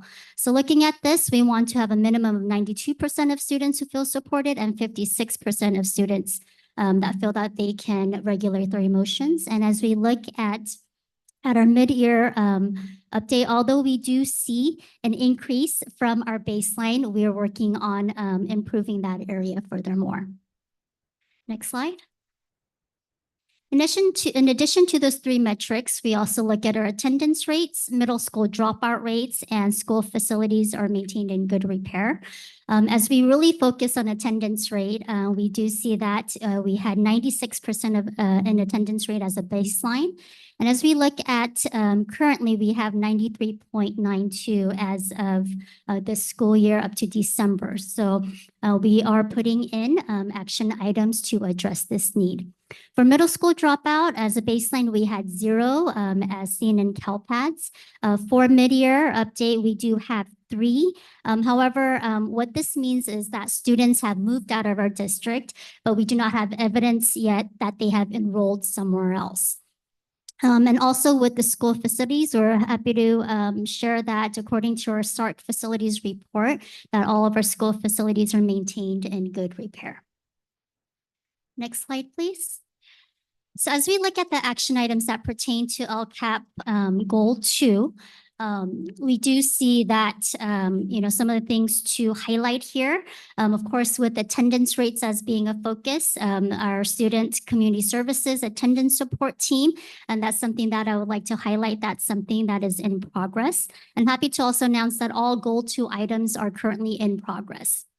In addition to that, we also see additional support at middle schools that's in progress. And of course, as you've heard with Even Pendleton, we saw the passion programs, particularly our passion program with IB as well too. Next slide, please. In continuation of action items for Goal 2, as all of these are also in progress, with providing a safe and positive environment for our students. You see many items here, such as school climate, welcoming campus environment, included also there is facilities maintenance that's all included here as being in progress to meet LCAP Goal 2. Next slide. So for our third and last goal, which is to increase authentic parent and people engagement to support academic achievement and social emotional development, we looked at multiple metrics. Next slide, please. So once again, because it also talks about people engagement, we did include attendance rate in addition to Goal 2. We also looked at chronic absenteeism here as a baseline for 2021. We saw 12% as students being showing chronic absenteeism. For this school year, as year to date, we did see 17.6%, where we are currently working with our CEOCs to address this in our school sites. The next piece is parent training and workshops. We see here in the baseline, there is a minimum of 1 workshop as a baseline, and also 15 workshops that the district offered. And we're looking to increase this. We have increased this in the past years. And as you even saw with Pendleton, you do see an increase of opportunities for parents to receive workshops and be engaged in their child's education. Next slide, please. So we have 2 more metrics that we saw to meet Goal 3, parent advisory meetings. So these are our LCAP steering committee meetings, our school site council, our ELAC. We range from 4 to 6 meetings as our baseline, and we continue to see that this year and even more from there. And then also as a district, we're providing multiple opportunities for students to be engaged in our conversations to receive feedback. And in addition to that, the last metric there is parent workshops or students with exceptional needs. In addition to all the family engagement activities that we're providing or at the site level as well too, our parents are able to participate in a parent workshop that's provided through the North Orange County SELPA that's offered every other month. Okay, next slide. So we'll go ahead and look at the action items for Goal 3. And for Goal 3, we also have all of the action items in progress. So some things that I would like to highlight here is the parent workshops. Again, these workshops are planned and in progress. The expenditures just have not gone out. You see here the LCAP, the extended leadership team will include our community school steering committee as well too. And of course, to ensure that all of our students have access to, whether it's documents or to be engaged in our meetings, we do provide additional translating and interpreting services. Next slide. So for next steps with LCAP, we will be continue to regularly progress monitor the effective implementation of LCAP, in addition to providing ongoing support and resources to achieve these 3 goals. In addition to that, we'll be using this year's data as a baseline as we create our next 3-year cycle of our LCAP. So we are knee deep into having our LCAP steering committee meetings, and focus group meetings will be coming up for us to develop our LCAP goals for the next 3 years with everyone's feedback. So thank you, and that concludes our LCAP mid-year report. Anyone have any questions? No, actually, I just want to mention, I do like the fact how we're incorporating our families within this LCAP goal on metric 3. I think just as we see professional development for within our district, and the development for our students, creating that professional development for our parents and teaching them what it is that our students are learning here at school, but also giving them an ability to learn outside of that circle it is vital for them. Just as thinking as a parent, I would love any professional development or any type of learnings in regards to my child's education, or even as a parent, just to kind of succeed along with our students, right? I think that's beneficial to be looked at as lifelong learners along with them. I think that's very important. So I do like that aspect of the LCAP goal and metrics that we're incorporating. So good job with that. I think it's also important to note that other parent workshops are going on, as well as other PD, just not using these sets of funds, but we also have our title money that supports our parent growth as well as our other programs. I think as long as we're encouraging it in whatever capacity we can, I think it's important. So I do appreciate that overall. So I have a clarification. So we have an LCAP committee, right? That comes up with okay, and they come up with like the goals and the suggestions or what they like to see. Yes, so we do have, all of our educational partners that include students, parents, staff members, and administrators to first dive into the data, and then from there give us feedback. And then from that, we develop our goals. And then do we set the desired outcomes for 23-24, or is that from the committee that decided that these are the outcome goals they would like to see? So for the outcome goals, that's something that's decided at when we determine the baseline. So with determining that in the past, I believe it was more the LCAP, not steering committee, but the committee that developed it, looking at the trends of the data of where we can go in terms of meeting standards, grade level standards, right? So now we set the desired outcomes? We will set it for the next 3 years. And that's what's here right now? Yes, Okay. But those desired outcomes were set 3 years ago. By that committee? Yes. Okay. And so then D1, iReady data is used because you need to then use D2 as if you met the goal or not? That's why we use D1 in this report Well, matrix. The reason we use D1 for this report is when we did do the update, D1 was available. D2 wasn't quite completed yet. The school sites were still administering it. Got it. Okay, thank you. I had a question about the chronic absenteeism. I think that's like the question that I get the most as a board member when parents see me that, they got the letter. I actually got the letter last year and my son was sick the whole time. So what do we consider an absence that's not excused? So let's say the kid, student was sick, did not go to the doctor. Is that considered now? So when we do determine, and then Director Morrison, you can also chime in, when we determine chronic absenteeism, we look at 10%, right? If students are absent 10% throughout the school year. So if we have 180 school days, 18 or more absences throughout the year would be considered chronically absent. Okay. Yeah. But they usually get the first letter after 6, I believe. Is it? And there's another term. So there's chronic absenteeism, which is 10% of any kind of absences. It can be illness, excused, funeral, legit reasons that parents have called in. Chronic truancy is 10%, but when it's unexcused absences or the parent hasn't given a reason for the absence. So it is two different terminologies. So yes, I often speak to a lot of parents who say, but they're sick, but we called in or whatever. And I say, true, in the large scheme of things, chronic absenteeism includes even that. So that's But we are working with our attendance reporting system to pull back on some of those letters when we know that students are out for a reason, that a parent has called in, so that we don't have some of that confusion and some of the emotions that come with that.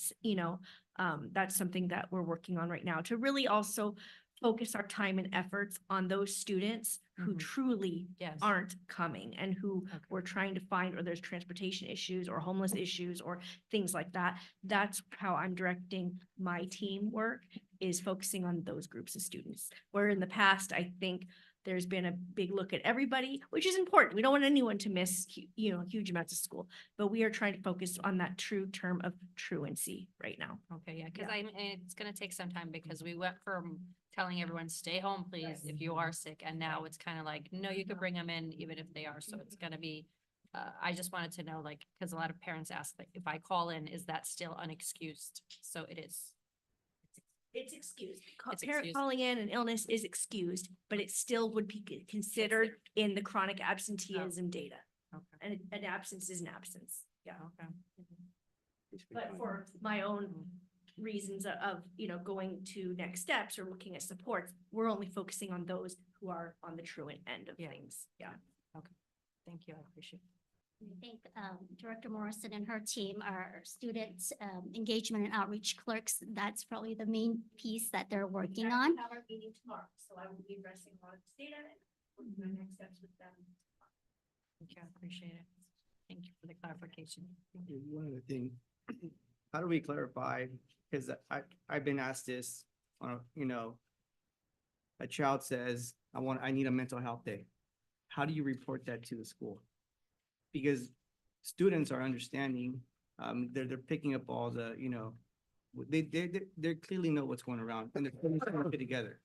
Had somebody say, how do you report, a mental health day that my daughter or son or they're asking for? Like, how is that reported, or how is that taken into consideration within this report? So with the chronic absenteeism report, whether it's excused or unexcused, it will be still counted, right, as an absence. So in terms of parents calling into the school site, I'm not sure if it will be tagged as illness or not, but then for chronic absenteeism, it will be counted.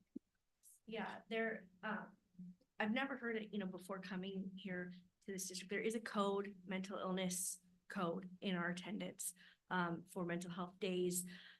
For me, when a student has, when a parent has called in, it signals that I would like the counselor to get involved when we see that they're utilizing it often, or it's getting habitual, or, that's something that we look into. We don't just let that just kind of, okay, yeah, mental health day, as yeah, like any illness, it's regular illness after 3 days, you need a doctor's note, and mental health illness is 2 days. So do you want to speak on behalf of that code? Team approach.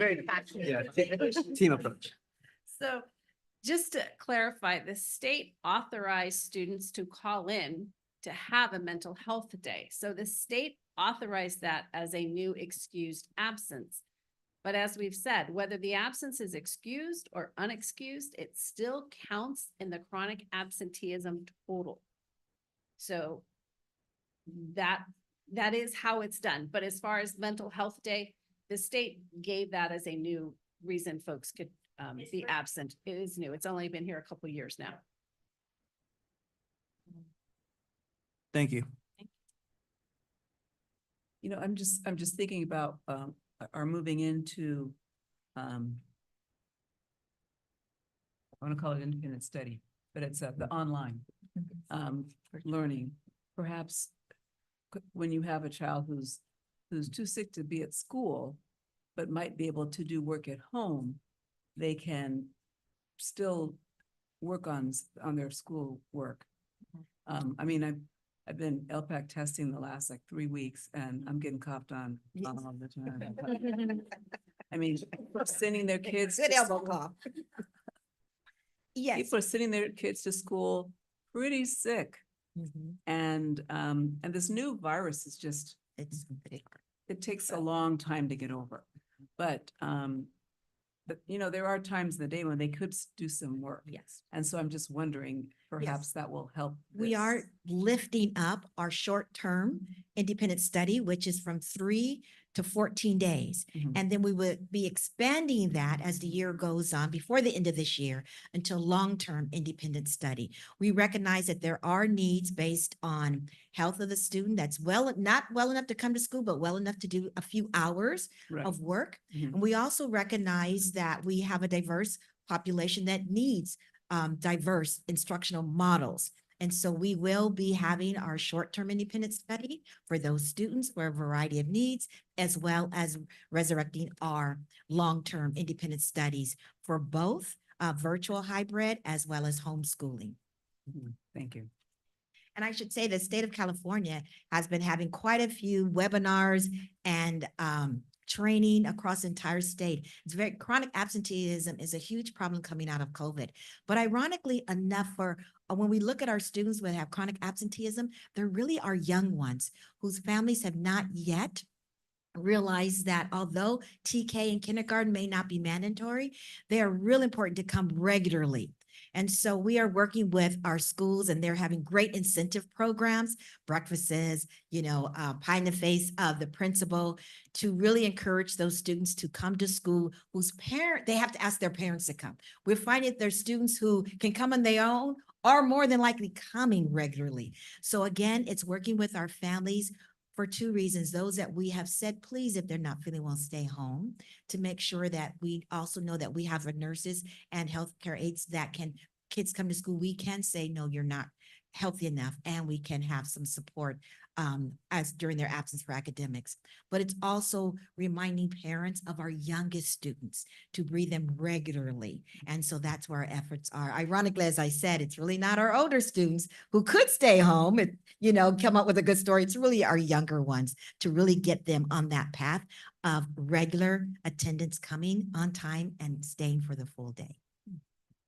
I just had a quick question, just like moving forward with the independent study, and I know Trustee Shed said that if they are unwell to be here in person and they're able to do work at home, would that be like in the future a way for them to not be kind of labeled as absent? Since they Well, are doing actually, work we in are person? going to start our short-term independent study program this month, and it will continue on now forward. Again, that's from 3 to 14 days of absences. So yes, we'll be able to do that. We'll be letting all of our entire staff know, both our certificated and classified staff know this month. Thank you. Awesome. Thank you.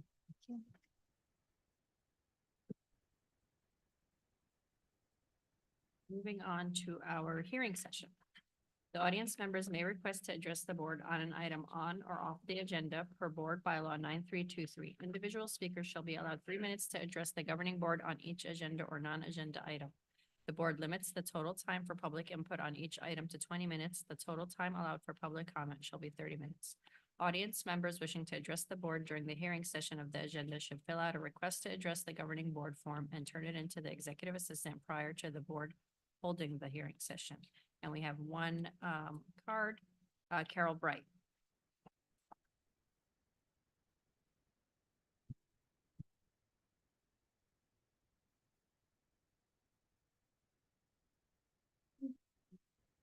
Good evening, Dr. Lee, Governing Board, and Cabinet. Today is the beginning of our BPTA Loves You campaign, and BPTA wants to share our love and appreciation with you as well. BPTA's membership is grateful for the positive and collaborative relationship we are building with Dr. Lee and the district, and we hope to continue working together to move through disagreements collaboratively to help build a better future for our district and our community. As BPTA and the district gets ready to start another round of negotiations, BPTA wants the district to know how much our members and bargaining team appreciated the improved attitude and good faith the district came to the table with at our last round of negotiations. And we hope and expect that the district's new attitude is genuine and will continue into our next round of negotiations. We are grateful to our board for being involved and informed leaders when considering the correct direction for our district. And we appreciate all of the hard work and long hours of our cabinet members who truly care about the well-being of not just our Buena Park community, but our staff here at the district. We are truly grateful for the new direction and hope we have we are truly grateful for the new direction and hope we have for our district. And as an organization, we are optimistic that the work we do alongside the district will continue in a positive direction. BPTA hopes the district shares our optimism and is willing to continue working with BPTA in closing the salary gap between our members and the other educators in Orange County. More work needs to be done, and BPTA looks forward to tackling that work together and in collaboration with Dr. Lee and the district. We look forward to strengthening the positive working relationship we have established. BPTA loves you and is grateful for the opportunity to work with the district in making a stronger and better community for all of us here in Buena Park. Happy Valentine's Day. Thank you. Thank you. And now moving on to our action calendar. We have approval of the 2024-2025 Buena Park School District Budget Development Calendar and preliminary budget assumptions. It is recommended that the governing board consider and approve the 2024-25 Budget Development Calendar and preliminary budget assumptions as provided. Dr. Lee. Following the release of the governor's budget in January each year, our staff prepares the initial budget assumptions and a calendar of events to provide structure to the budget development process. These items are provided to the governing board for consideration and adoption. We have Chief Financial Officer Sandy Poteet who will present tonight. Thank you. Good evening, President Ahmad, Board of Trustees, Dr. Lee, and audience members. Tonight, we're going to discuss the governor's budget proposal for 24-25 school year. Next slide, please. So the starting point of the governor's budget proposal is that he recognizes that there's a $39.7 billion shortfall due to the lower 2022 tax revenue that was received by the state. There are different numbers between Department of Finance or Legislative Analyst Office. Either way, what's being currently recognized is $39.7 billion shortfall. For education, though, we do better in election years, which this is coming up in 24-25. So there's no proposed cuts, there's no proposed sweeps, and there's no proposed deferrals at this time. Next slide.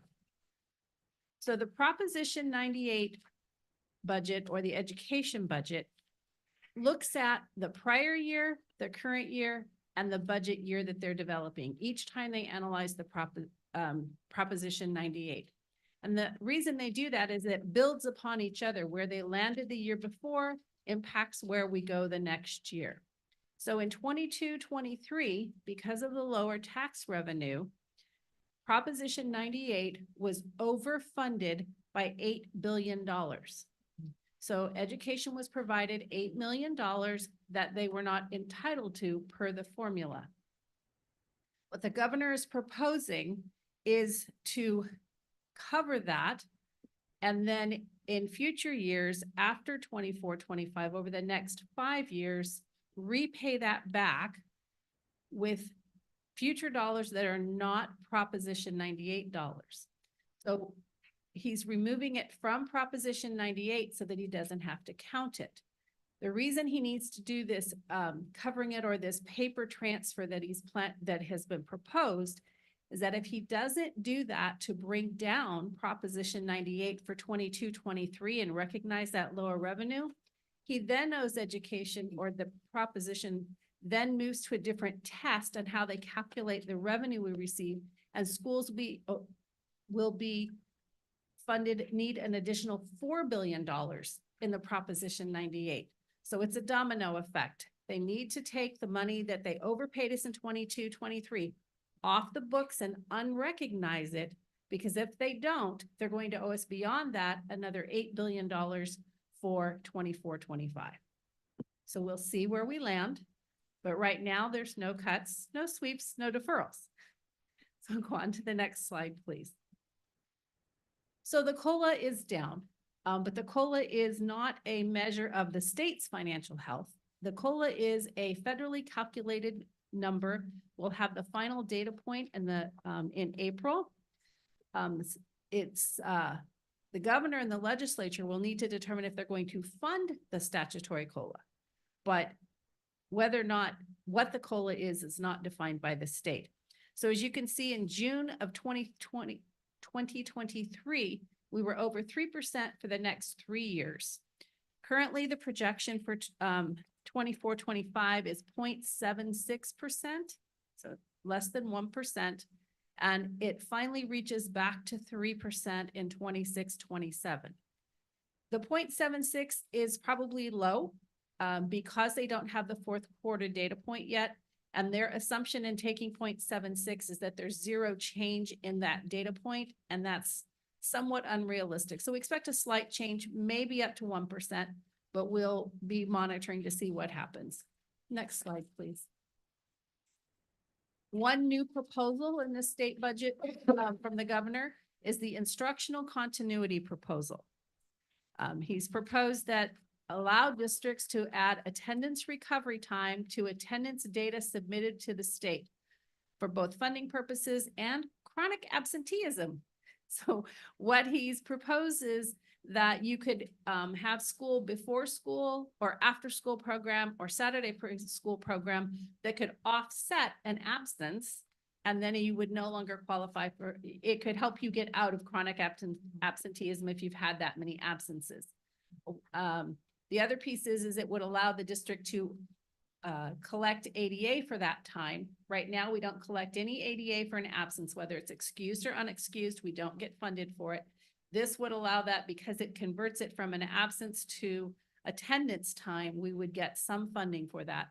However, the proposal as we know it now, which is very vague, requires districts to provide students with access to remote instruction. If there's an emergency lasting more than 5 days, we're required to help support a family if they would like to enroll in a neighboring district. It also encourages districts to provide hybrid or remote learning opportunities for students who are unable to attend school. The governor has $6 million proposed out of Prop 98 to fund researching existing and developing new models of hybrid and remote learning, and identifying opportunities to allow us to report student data so that they can disaggregate it based on emergency data. So possibly more data codes being submitted to the state so they can pull out what they want to see as emergencies. It's still a proposal. We don't have any details. We'll wait and see as it progresses through. Next slide, please. So that's really the only new proposal for the educational budget at this time. We look at our budget development. We look at enrollment projections, what our revenue is, including the LCF, any other state and federal revenue, and we'll look at our expenditure assumptions for next year. Go to the next slide. Our enrollment projections are done on a cohort survival method, meaning we take each grade level and we just roll it up 1 year. We're declining because the 8th graders that are aging out are a larger class size than the TKK students coming in. So because we have fewer students, lower birth rate, lower students coming in, we're declining on the natural just due to that birth rate. Go to the next slide, please. So our enrollment then drives our ADA and what percentage of attendance we have. So we're projecting for 24-25 and forward, approximately 93%. Now I know that seems odd that we'd go up and down, but we're doing it on grade span. So as we heard earlier, the younger ones don't always come to school. So depending upon how many students are at the TK through 3rd grade versus upper grade and middle school. But when we look at all of those based on their trends, we're anticipating it being about 93.1% ADA overall for next year. Next slide, please. So our revenue for next year, as we said, the COLA is 0.76. That gets applied to the LCFF, the special education funds from the state, the child nutrition program, and the mandate block grant. It does not get applied to our after-school program. So neither our ELOP or our ACES will be receiving any increase in dollars from the COLA. Next slide. Our lottery revenue is projected to be at $177 per ADA for unrestricted, $72 for our restricted ADA. The mandate block grant is now at $38.10 per ADA. And our federal programs we're anticipating will be funded at the same levels they are this year. We'll continue to watch those numbers. Next slide, please. This slide is all of the LCFF funding factors broken apart by base grant, supplemental, and concentration, and across the grade spans, how much we receive per ADA. As we do qualify for both supplemental and concentration grant ADA. You go to the next slide, please. Our assumptions for building the budget will be that the COLA is 0.76. We have a projected enrollment of 3,703 students, an ADA estimate of 93.1% of that enrollment. Our unduplicated pupil percentage is at 83.26%, and our funded ADA formula is 3 prior year average, which means that that's greater than either our current year or our immediate prior year. So we are still benefiting from the 3 prior years. Go to the next slide. After we look at revenue, we look at expenditures. Our largest expenditures are personnel. We're still staffing to the ratios that we have for personnel. The state is still moving forward. TK is funded at 24:1, plus an additional adult to make it 12:1 in addition to the teacher. And of course, we're anticipating step and column changes per the salary schedules. Those will all be budgeted as well. Next slide. All salary expenditures then include benefit expenditures, whether you're in CalSTRS, CalPERS, if you have Social Security. We're required to pay Medicare and unemployment for employees as well as workers' comp. The only things that are at this time projected to change is our CalPERS is continuing to go up. 24-25, we'll know later in the year. Springtime, as we finalize the budget, we'll have a better, this is an estimate. They'll have a final board approved amount. CalSTRS at this time is not projecting that they will make any increases. They do have the ability now to do that, but at this time they're planning to hold steady at 19.10%. Go to the next slide. So our next steps for our budget development are at the state level. Externally, we're going to watch the May revise, see what happens at the state level. The legislature will, once the May revision comes in, they will do their own negotiating. They'll have a budget that they'll deliver by June 15th, as they're required to by law. And then we should have a budget adopted by July 1st. Internally, we will finalize our staffing. We'll work on site and department allocations. Budgets will be developed according to those allocations. We'll update our planning factors as we get to the May revise and make any changes as needed. June 6th, our budget will be available for public inspection. The 10th is our hearing on the budget and LCAP, the 10th of June, and the budget adoption is scheduled for our June 24th board meeting for both the budget and the LCAP. And next slide, are there any questions about the 24-25 governor's budget? I have one. So enrollment percentage is 93.1.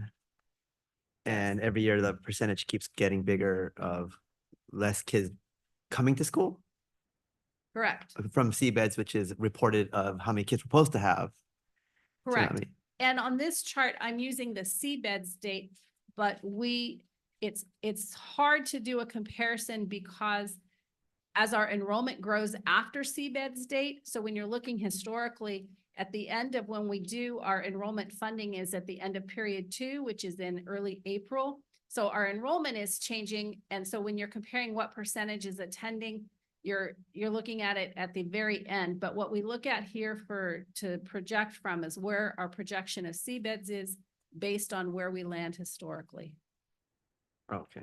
I'm only asking because if you have raised enrollment attendance by like even 1%, what does that look like financially for us? If I know will that's tell hard. you to It say. depends, but what grade level Sure. comes to school, because Right, they right, get right. funded at different rates. Right, on average, I guess, yeah. We're at about 11, 12,000 a student per ADA. So roughly,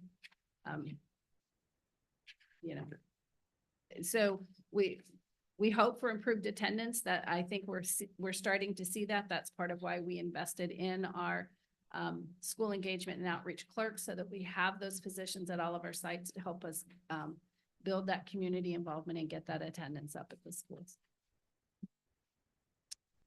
Is there a way we can get additional information to the fire report to see how much money we're losing based on students being absent versus what we can gain in the morning, afternoon, after school and on Saturday recovery time? When we get enough details from the state on how that's going to work. So right now, the new proposal, I don't have any details. It's just coming out. It was kind of a holistic piece. We're waiting on details. I think it was released late Friday. So I'll be able to look some more to learn how we can do that, but we will provide more information as it comes available from the state. Great, thank you. I also had a question about this proposed change, but it sounds like if you just got it Friday, it's gonna be hard. Can I just make sure I understand what it says here? The second bullet about requires districts to provide students with access to remote instruction or support to enroll at a neighboring district for emergencies lasting 5 or more days.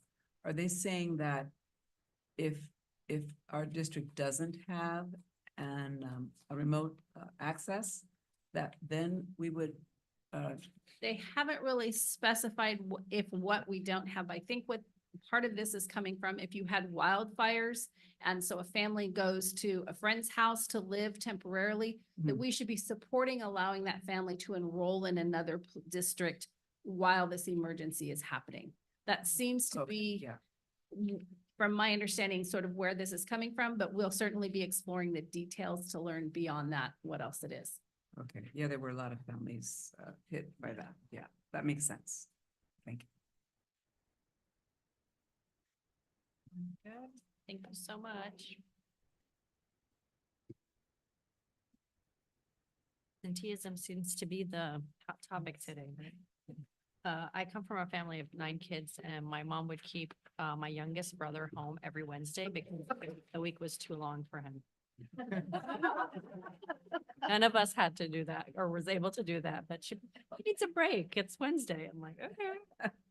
So that might be one of our problems. Mental health day. Okay, so we need to vote on, do I have a motion? I'll motion. Okay. Mr. Chong, I'll second. Mr. Fritos. All those in favor? Aye. And I'm an aye. Motion passes 5-0. Next, we have the final approval of the PARS supplementary retirement plan based on the plan meeting the district's fiscal and operational objectives. It is recommended that the governing board approve the PARS supplementary retirement plan, a retirement incentive offer for eligible employees based on the determination that the plan meets the district's fiscal and operational objectives. If the plan is approved, all associated resignations or retirements of enrolled employees are confirmed and locked in. Dr. Lee. Yes, the governing board approved a resolution on December 11th, 2023, adopting the PAR supplementary retirement plan, a retirement incentive offer for eligible employees contingent on the plan meeting the district's operational objectives. Here with us tonight is Eric O'Leary from PARS, and he's here to answer any questions that you may have. Eric, you need to get an award tonight there in the back. We sat through all of our reports and presentations, but thank you for being here. Your tremendous support to this process. Do I have a motion? Motion. Mr. Fritos? Second. Shed. All those in favor? Aye. Aye. And I'm an aye. Motion passes 5-0.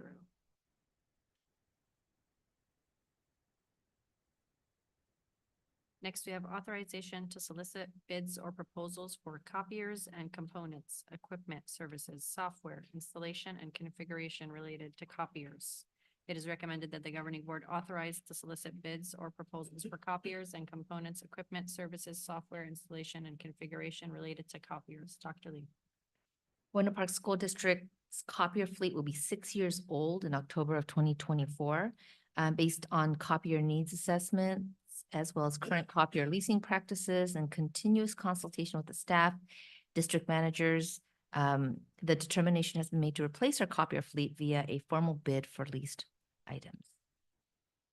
Anyone have any I'll questions? motion. Mr. John, motion. Mrs. Strada, second. Any discussion? With no discussion, we'll move to approve. All those in favor? Aye. And I'm an aye, motion passes 5-0.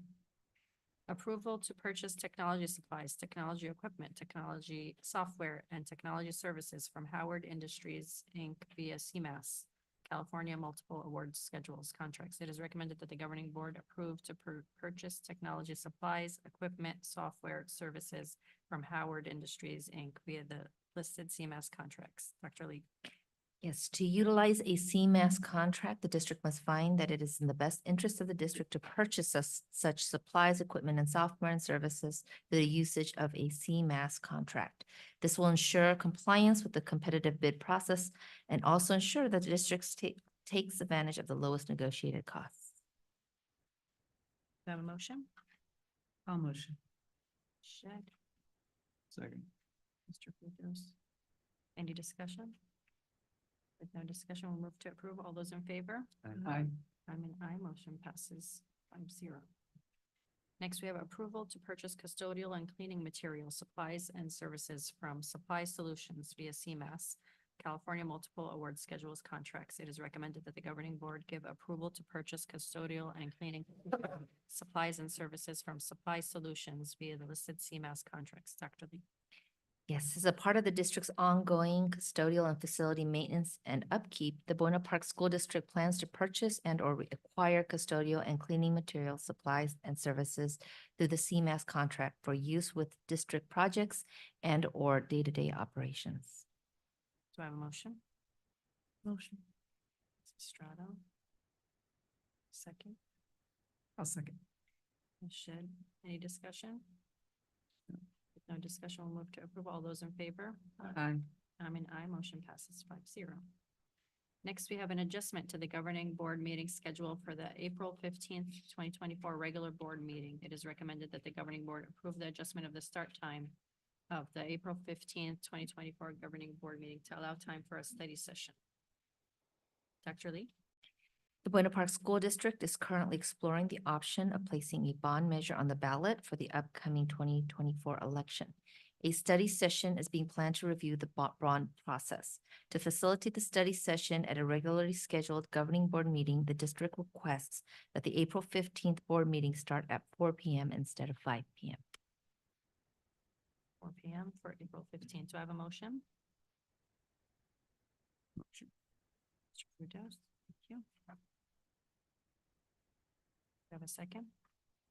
Second. Mrs. Strato? Any discussion?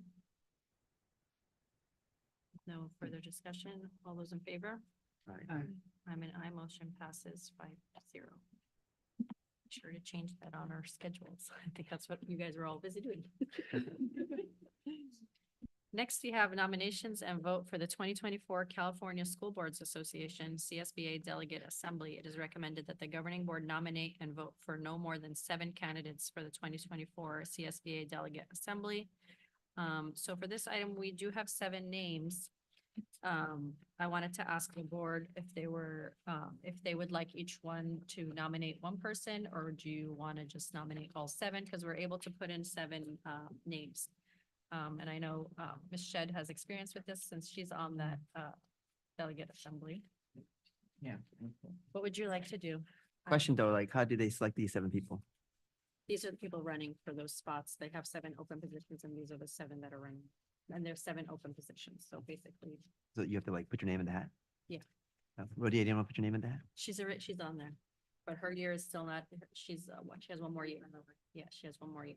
So these people either are incumbents that their term ended, Got it. or they're, I think they're all incumbents. I read, you know, There's because 2 that there's aren't. 7 positions and there's 7 running, so. Right. So do we want to put in all 7 names, or do we want to pick like 5? What are the names? They're It's on on page page 14 of the. I believe they were on the Friday report as well. Yes. Yeah, there's 7. I've there's all 7. 7. Yeah. Okay. So Rhodey is suggesting we just nominate all 7. Mrs. Strata, are you okay with that? I agree with Rudy. Okay. Good with that. I'm good with that. Okay, so we will be making a motion to nominate for the 7 candidates. Should I name them? Do you want me to read them out? Okay, so we will be nominating Lauren Brooks, Carol Crane, Candace Kern, Diana Miller, Anna Marie Trejo, Barbara Schulman, and Jonathan Stone. Do I have a motion to vote and nominate for the 7 candidates that I A just read? motion. Mr. Chong? I'll second. All those in favor? Aye. I'm an aye, motion passes 5-0.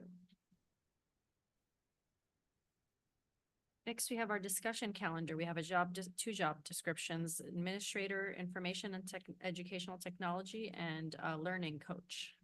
Dr. Lee. Yes, both of these job descriptions are new job descriptions.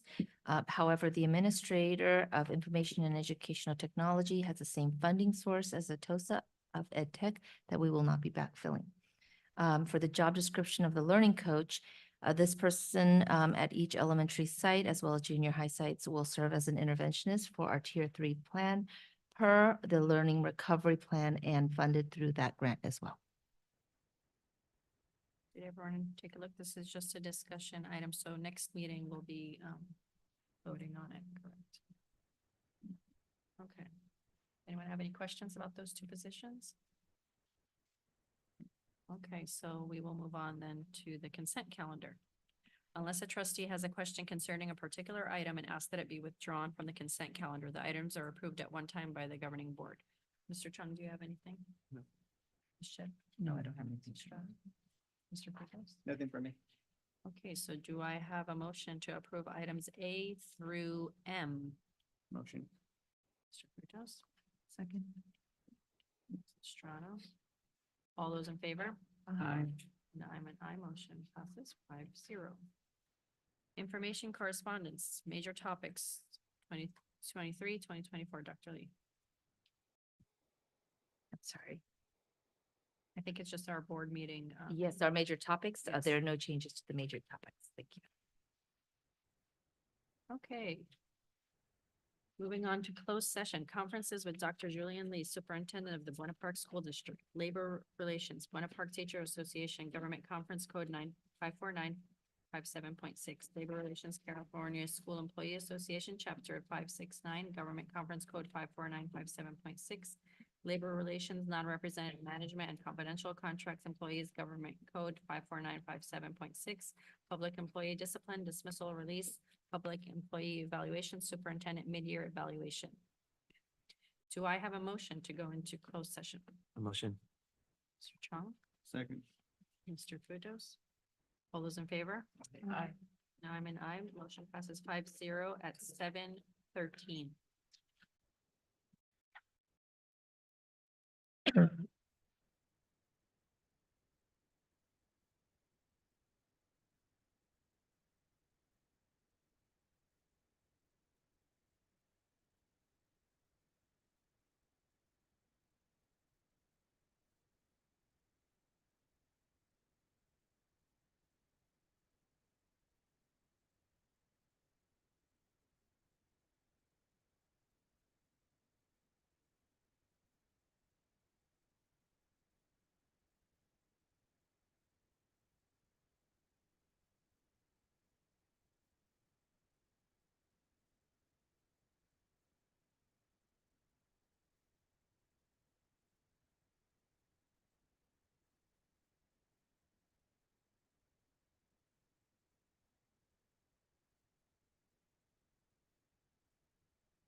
Good.